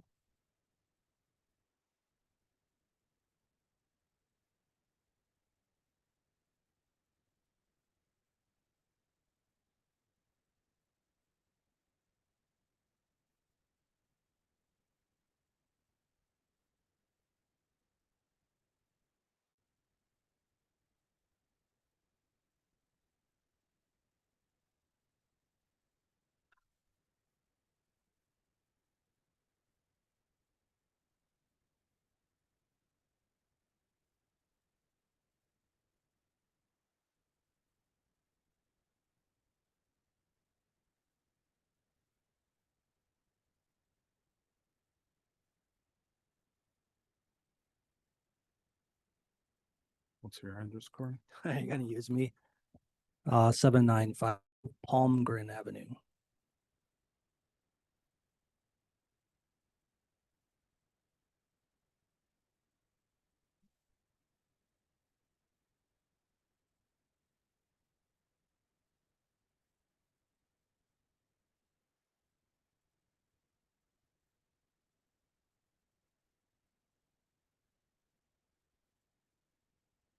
This what you were hoping to see? Yeah, just so maybe, can you kind of explain that in the block, I guess, 6 through 12, what that kind of, how that works? So this is the tax statement. This would not. Generally, the truth and taxation statement is going to look very similar. It is laid out slightly different. And it is, again, estimated taxes because those are sent out before the councils adopt their final budgets. Property value information will typically be in the upper right-hand corner comparing current to a previous or current to a future year. And then down below, there are different components. So the county portion would be here. The city of Otsego portion would be there. School district is broken into two amounts based on the type of levy that were adopted as part of those referendums. And then if there's actual taxing districts, we don't have any of those within our community at this time. But there might be a lake improvement district. If you have lakefront property, that is something that would potentially show up there. Economic Development Authority tax levies would show up there. So again, visuals showing the different components and the different taxing authority. Thank you. So, and so this preliminary levy is just, it's just showing just the cities. It wouldn't be affecting the counties or the school districts. I just, What you as the city council are doing affects the city property tax line item. What the county board or the school district board does would impact their respective line items on that statement. correct. Thanks, Adam.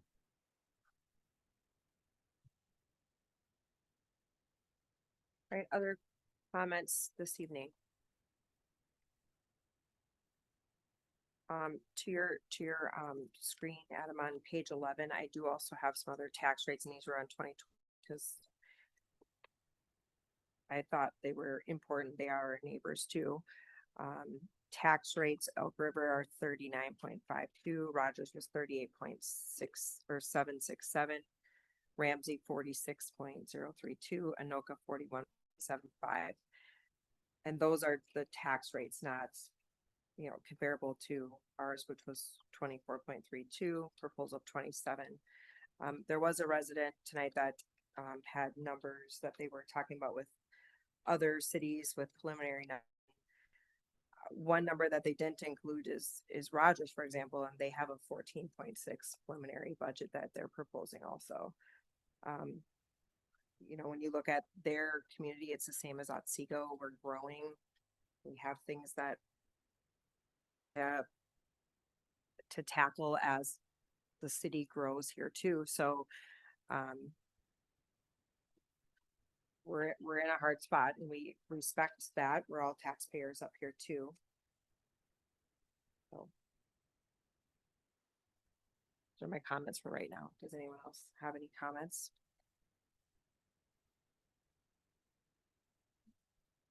Madam Mayor, I would echo that too, you know, being a growing city, you know, we're averaging 1,200 people per year over the last 5 years. You're going to need more infrastructure. You're going to need staff, you know, to offer more city services. So I think any growing city is going to have to increase to some extent your budget each year.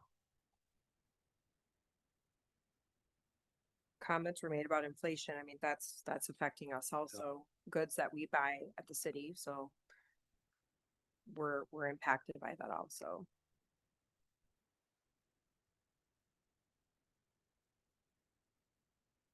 All right, other questions or comments? Otherwise, we have some items for here.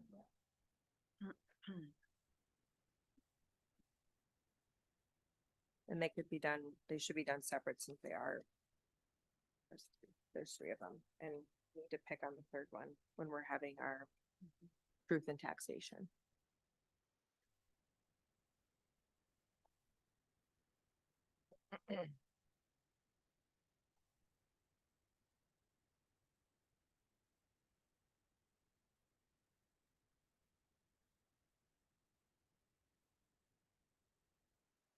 Mayor, I'll make the first motion.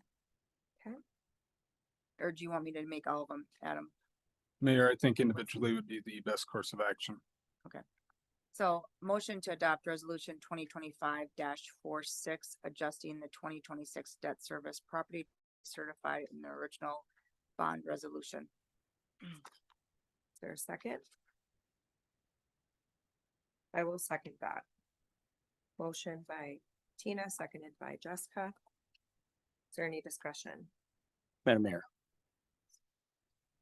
Every dollar of this year's property tax increase comes from one decision.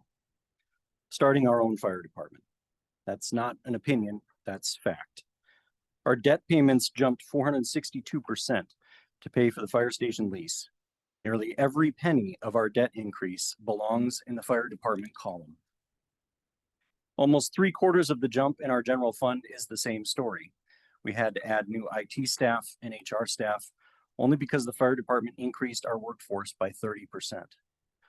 Those weren't planned for years, but now they're needed just to keep up with the new workload. We knew the sheriff's contract was going up. They told us 2 years ago. Acting like we need emergency funds to cover that expense is dishonest. We can't point fingers at the county or the cities who did this. We burned the bridges with our fire service providers by trying to bully them into free service. It backfired. A 30% contract increase isn't them taking advantage of us. It's the cost of our own reckless decisions. We promised that firefighter pay would be in with other cities. Instead, our plan pays double. That forced Albertville to raise their pay just to retain staff, which in turn raised our fee. We basically bid against ourselves and lost. Now Otsego taxpayers have to foot the bill for our game of chicken. The League of Minnesota Cities says a balanced budget means revenues cover expenses, with reserves for the unexpected. But these costs were not unexpected. They were predictable. We've maxed out the credit card and now we're digging in the couch cushions to hide the bill from the taxpayers. Using one-time money to paper over permanent costs isn't balancing the budget. It's driving us straight towards a fiscal cliff. For those who thought a city-owned fire would be cheaper, look at this tax bill and expect another one next year. Without rating reserves, the increase should have been 22%. That's the real price tag. And for what? The fire study told us that this plan gave us the poorest performance. Residents are going from 7 stations down to 1. Slower response times, lower quality of service, higher taxes. But hey, at least we get our logo on the side of the truck. Other city departments made cuts to try to soften the blow. I appreciate it, but it only proves 2 things. 1, without the fire department, property taxes would have gone down this year. And number 2, we can't afford this. This increase is unjustifiable. I will not support it.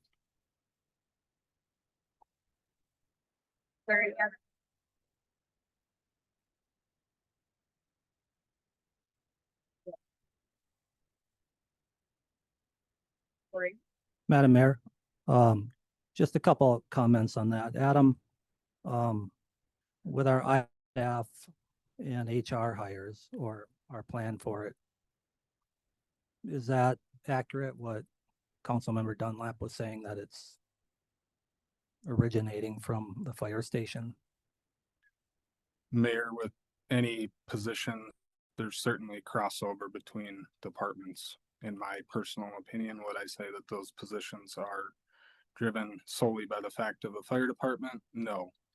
Are there factors of the fire department that would impact those departments within the city having an additional facility? having additional IT equipment, having additional vehicles, certainly is something that is supported by these positions that have been requested. Thank you. Secondly, has the average increase overall to fire services with our 3 cities who've been great, has that been 15% increases by each contract? Mayor, council, I don't have those percentages offhand. There's been an increasing trend as budgets and growth within our own community drive factors of those contracts, whether that's call volume or tax capacity or inflation, or them increasing their own budgets to provide the level of service for their community and our community. Those are all factors in those inflators. Right. But yes, they are on an upward trend over the past handful of years. Thank you. So I guess I can appreciate some of what you're saying, Ryan. But I think what the problem is, you know, we're dedicated to having these fire service contracts we have for years, and our providers have been great.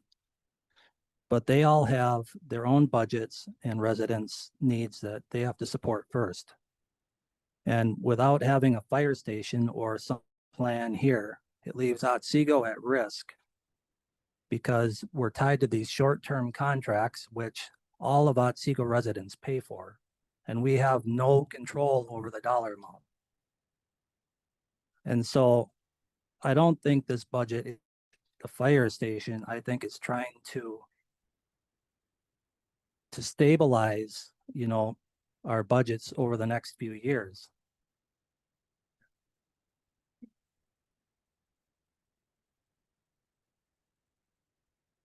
Any more discussion? We have- Madam Mayor, I think I would just respond to that by saying, we have no control over what the budget is today. The fire department costs have escalated far beyond, I think, what anyone had anticipated. So the idea that we have control over it, no, not true. We have a motion from Dina, seconded from Jessica. Is there any more discussion? All those in favor signify by saying aye. Aye. Aye. All those opposed, same sign. I 2-2.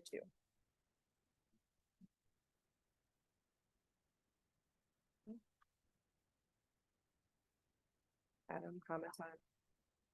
Mayor, council, you need to adopt a preliminary levy. You need to advise me on what you need to adopt. I'd like to schedule an additional meeting to do that. This has to be by September 30th. I guess I would, you know, when I first saw the numbers, I'm like everybody else, sticker shock.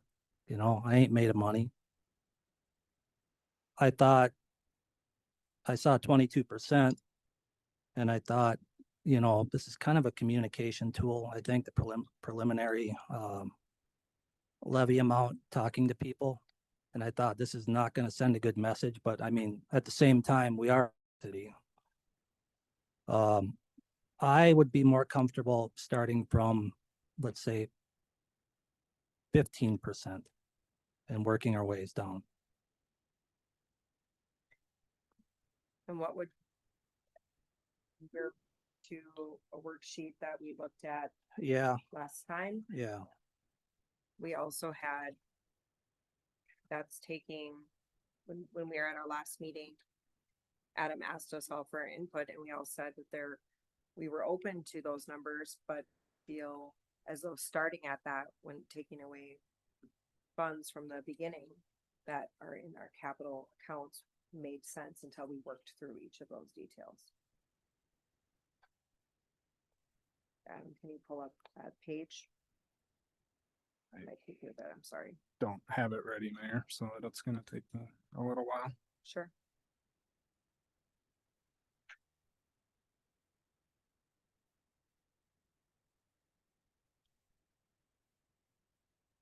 Madam Mayor, I can probably save discussion because there is quite literally nothing we can do. The debt service levy includes $1.3 million for the fire station. Unless council members are willing to say we're not making that payment, There is quite literally nothing we can do. Well, there would be use of one-time fees, but again, your proposal is to not make the payment and ruin the city's credit rating for years to come for all borrowing for any projects we have to do. Right now, in front of me was to approve the debt service levy, and I said no. Yeah, the point of clarity, the motion was for resolution 2025-46, which was adjusting the debt service property tax levy. So reminder, 2025-46 is adjusting the debt service levy from what was originally sent to Wright County as part of that bond issuance. If we were to follow that, the city would be levying $413,560 as shown on the screen. What's being proposed with the preliminary levy for those two bond issues is $292,314. The fire station piece is not here. That's included in the levy. It's just not part of this resolution. So essentially you're reducing the levy from 2020A from 307,000 down to 186,000. So this is not adopting the preliminary levy. This is a procedural thing saying that you are levying less than what was originally planned for you. This was not something that was controversial as part of any previous budget meetings to reduce the levy to what's being shown here. There's a separate resolution in the packet to set the preliminary levy 2025-47. But where does the 1.3 come from? Is that straight tax levy then? Yes, all of this is tax levy. Yeah, but you're not adjusting, you don't have, since it's gone through the EDA, you don't have to adjust the debt service levy with the county for 2024. You're not also adjusting it because you're levying what was originally proposed to be levied. Right. This is done to show that you're changing it from 307,000 down to 186,000. Got it. Does everyone understand that? Be, Making it. yeah, maybe that. So motion failed previously for item B of 5.1. Can I answer any additional questions on this particular item? Any questions? Or Corey on this one? You voted no? I think I kind of misunderstood, but, so this is 2025-46. Yes, right. Yeah, okay. This one. Madam Mayor, I'll make a motion to adopt resolution 2025-46, adjusting the 2026 debt service property tax levy certified in the original bond resolution. Second. Point of order. This motion failed. We can't reintroduce it. Like, now.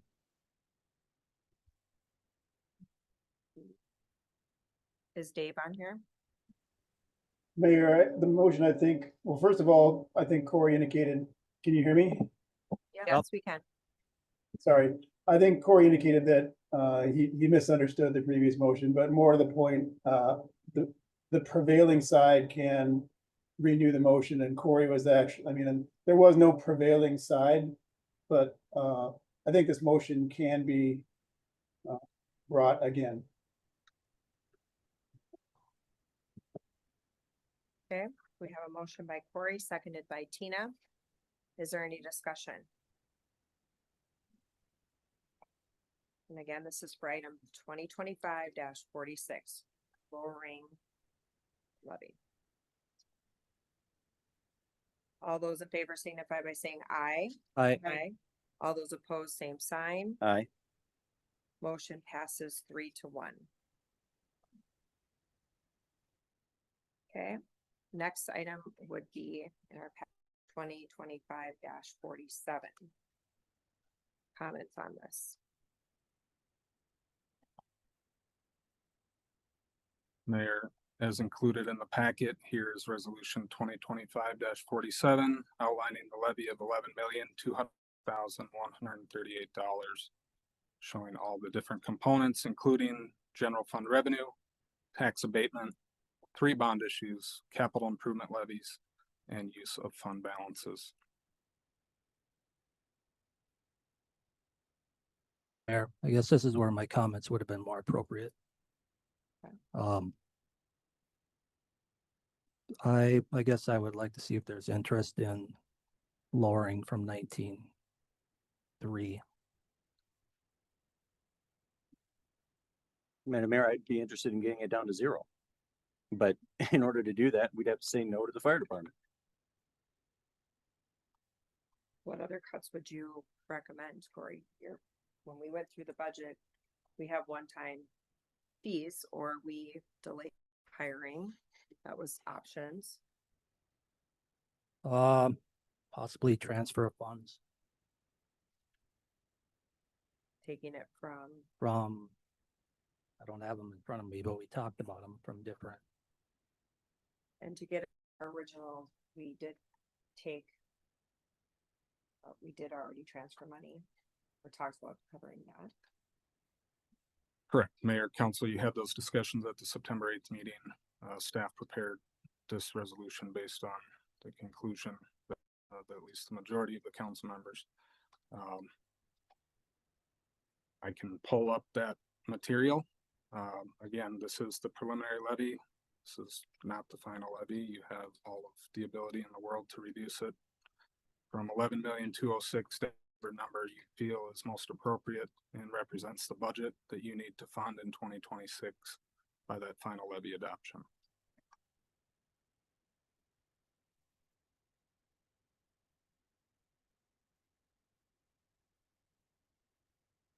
Also comments?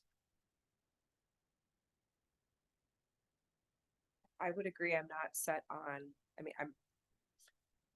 tonight is not my end all be all with that number.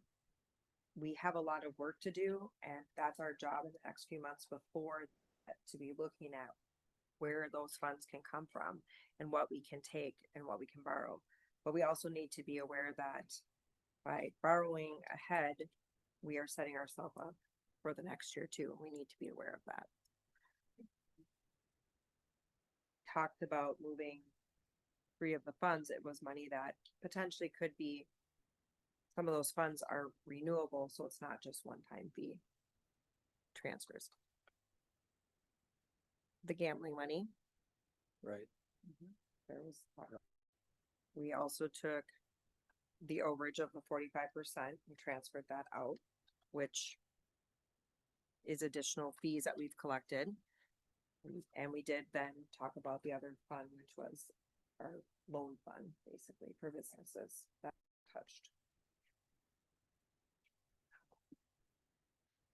But the other sources, if we do take from that, we need to be aware of what other funds and what other projects the city has coming up. Because if we use all of our money in our reserves and if the county helps us with projects, we owe a portion of those. Where is that funded from?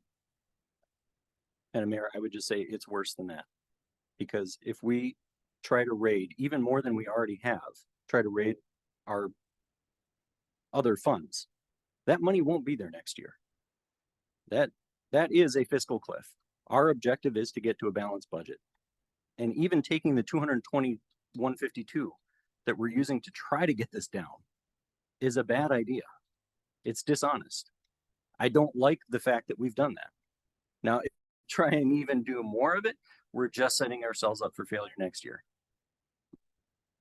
Mayor, council, the 220,000 is sourced from lawful gambling funds, which Minnesota statute outlines how cities that collect those fees can be used. Intent behind that is to offset law enforcement contracts, which is a viable use in statute. So dishonest, no. Is it past practice? No either.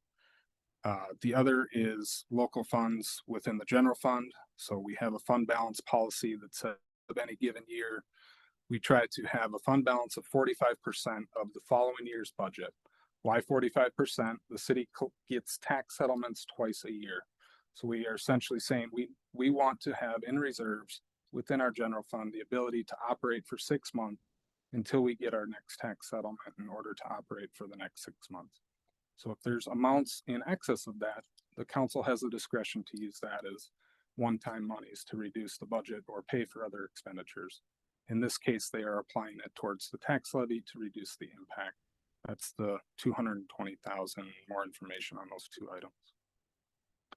Madam Mayor, I would just say that the reason that I think it's not honest to use gambling funds to try to reduce the levy is because we have no specific purpose for it. We saw the levy, said 22% is will freak out. Where can we pull money from? How about this fund, gambling fund, $50,000. Okay, that'll help. That's not a specific purpose. All that is doing is saying, we know this is going to be too expensive. We got to figure out a way to make it look not as bad as it is. It isn't our job as council members to be going through every line item and all the budgets, which is what we did. We should have done that last year, yes. And we're continuing to do it. We still have a few months before we have to set the final levy. And it's our job to evaluate what accounts could help lower this for our residents. We are a growing community. We have all of these needs in our community that we need to figure out how to fund and find the balance to it. We can kick a can down the road and end up where?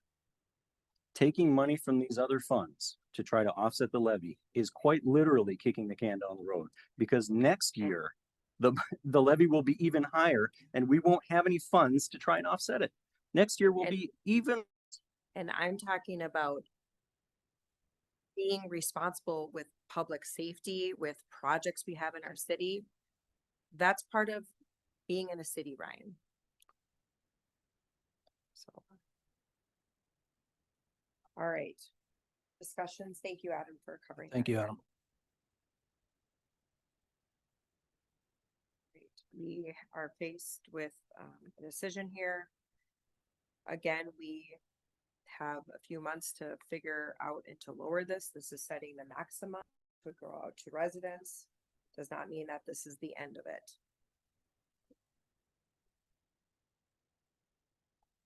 Or you have proposals or? I'm not hearing much movement, I guess, but I guess since it's out there, I'm gonna make a motion to adopt resolution 2025-47, adopting preliminary property tax levy for taxes payable in 2026. Second. Motion by Corey, seconded by Tina. Is there any discussion? All those in favor signify by saying aye. Aye. Aye. All those opposed, same sign. Aye. Okay, motion passes. Okay, our next item, Mayor, one additional piece on this item. Get back to my memo here.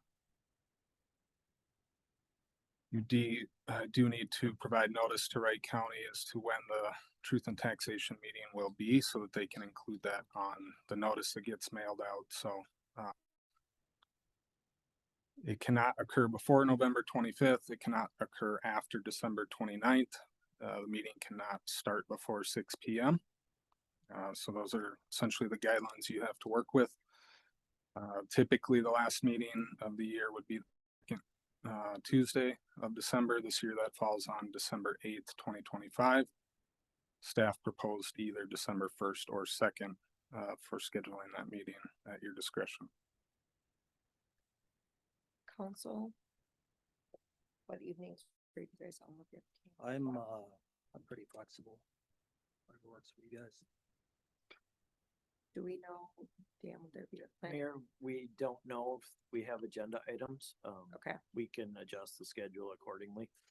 It'd be unlikely that we think significant rate from December 1st to December 8th anyway.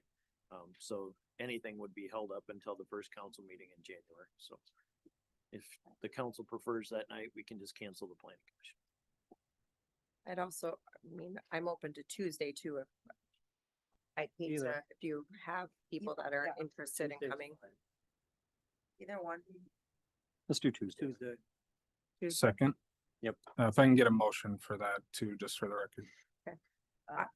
I will make a motion to host the Truth and Taxation on Tuesday, December 2nd, starting at 6 p.m. work for everyone? Yep. At 6 p.m. Is there a second? Second. Motion by Jessica, seconded by Tina. For December 2nd, 6 p.m. here in the council chambers. Is there any discussion?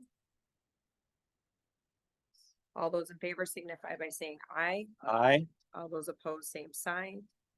Motion passes. Moving on to city council reports and updates. First item, heritage preservation. Oh, no, we'll get to you, Ryan, on your 611, sorry. Ryan first. No, we'll do this first. Okay. Sorry. Thank you, Mayor. Last OHPC meeting, they were preparing for the festival. I heard it went really well. Further updates. Okay. Park and Rec Commission, Michelle is not here, but Guess we were three of there. us were, yeah. Yeah. Yeah, three of us were, but Corey, you are the liaison. Yeah, so we I guess grand opened the Carrying. It's a beautiful park, one of our best. I think they did a wonderful job. So Perfect. Planning Commission, Ryan. Madam Mayor, the Planning Commission reviewed two of the items that we approved tonight, the Kittredge Crossings in Stillwell. We still have Queens Avenue Industrial application that will come to a future council meeting. Next is Public Safety. Tina, you were not there. We discussed the upcoming fest. That was kind of a theme for all of these meetings. We also discussed Michael Scott, so they had asked a few questions about that, and then Wright County gave updates. They are planning to do the cleanup before the next meeting, and then host their regular. Okay, moving on to item 6.1. Ryan, you had pulled that item. Yes, Madam Mayor, I pulled this down just so there could be a separate vote. I oppose this action because our city is able to receive excellent service from our existing contract providers at a price point that is cost efficient for the taxpayer. If approved, this action would bring the total spent to date for our fire department to $7,713,032.71, which is over 5.5 times the cost of the contracts. The amount being considered tonight would cover an entire year of service from our contract providers. Madam Mayor, Yes. Correct. make a motion to approve pay application number 9 in the amount of $1,431,938.69 for work completed on the Fire and Emergency Services Facility project. Second. Corey, seconded by Tina. Is there any discussion? All those in favor signify by saying aye. Aye. Aye. All those opposed, same sign. Aye. Motion passes 3-1. Moving on to we're starting to city council reports and updates. Does anyone have anything?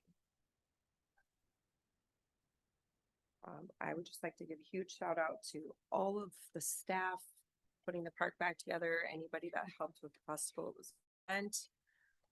Lots of positive feedback, and to piggyback on Corey's thing, Carrick's Landing is a beautiful grand opening area with the pavilion, and you can go kayaking down the river. So please go check it out. Anyone else have anything? No? Moving on to staff report tonight. Updates, item 7.1.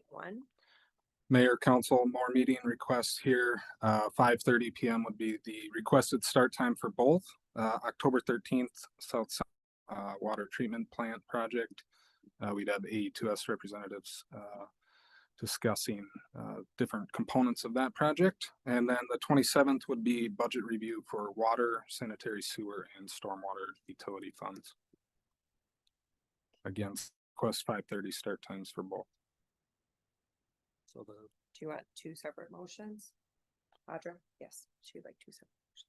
Does 5:30 work for everybody? Yep. Okay.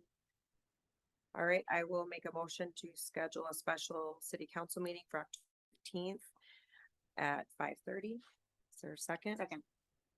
Motion by Jessica, seconded by Tina. Is there any discussion?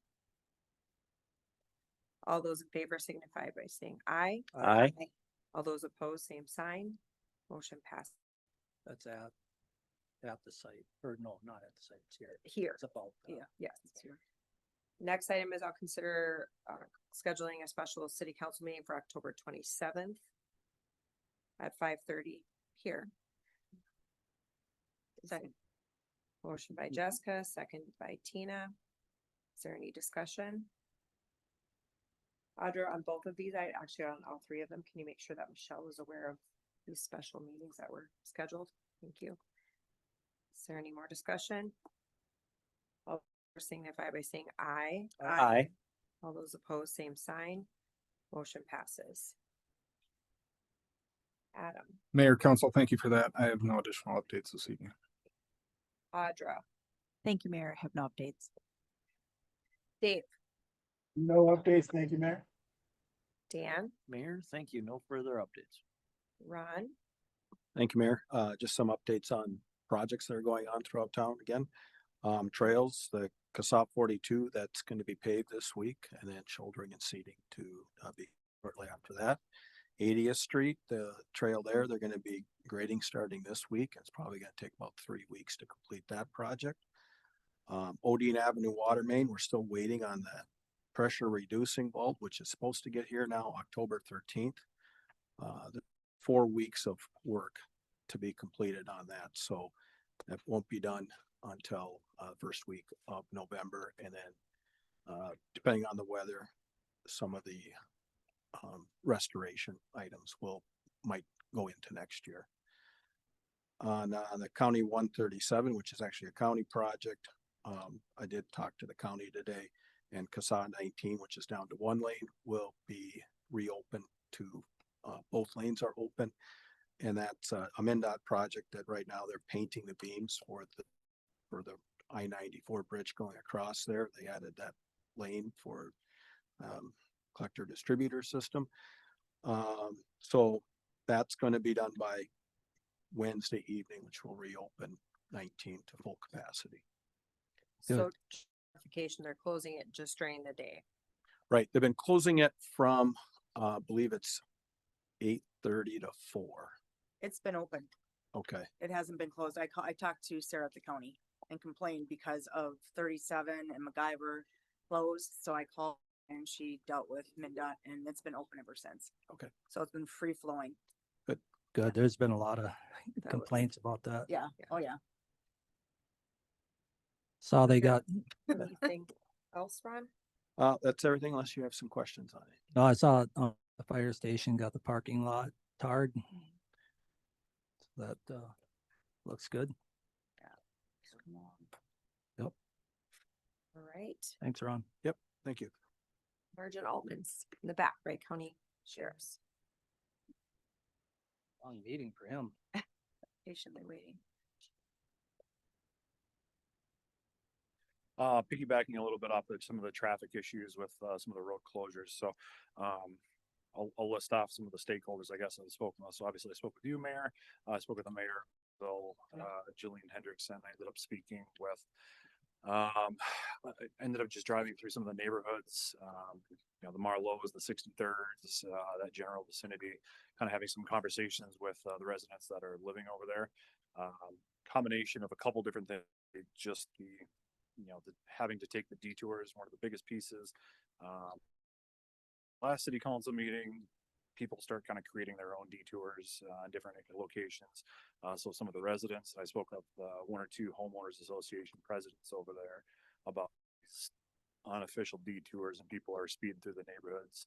I think as far as a solution for that goes, I'm going to have to try to work with Kevin, streets department, maybe on some temporary signage for maybe just some stop signs. Those are the neighborhoods that typically don't have any stops, just simply maybe a couple temporary stop signs or something in some of them. Try to keep people honest, because quite frankly, there isn't speed necessarily as far as the speed limit goes. It's going to have to come off of that visual of, do we need a car that's going 25 miles an hour directly through 2 cars that are parked on both sides?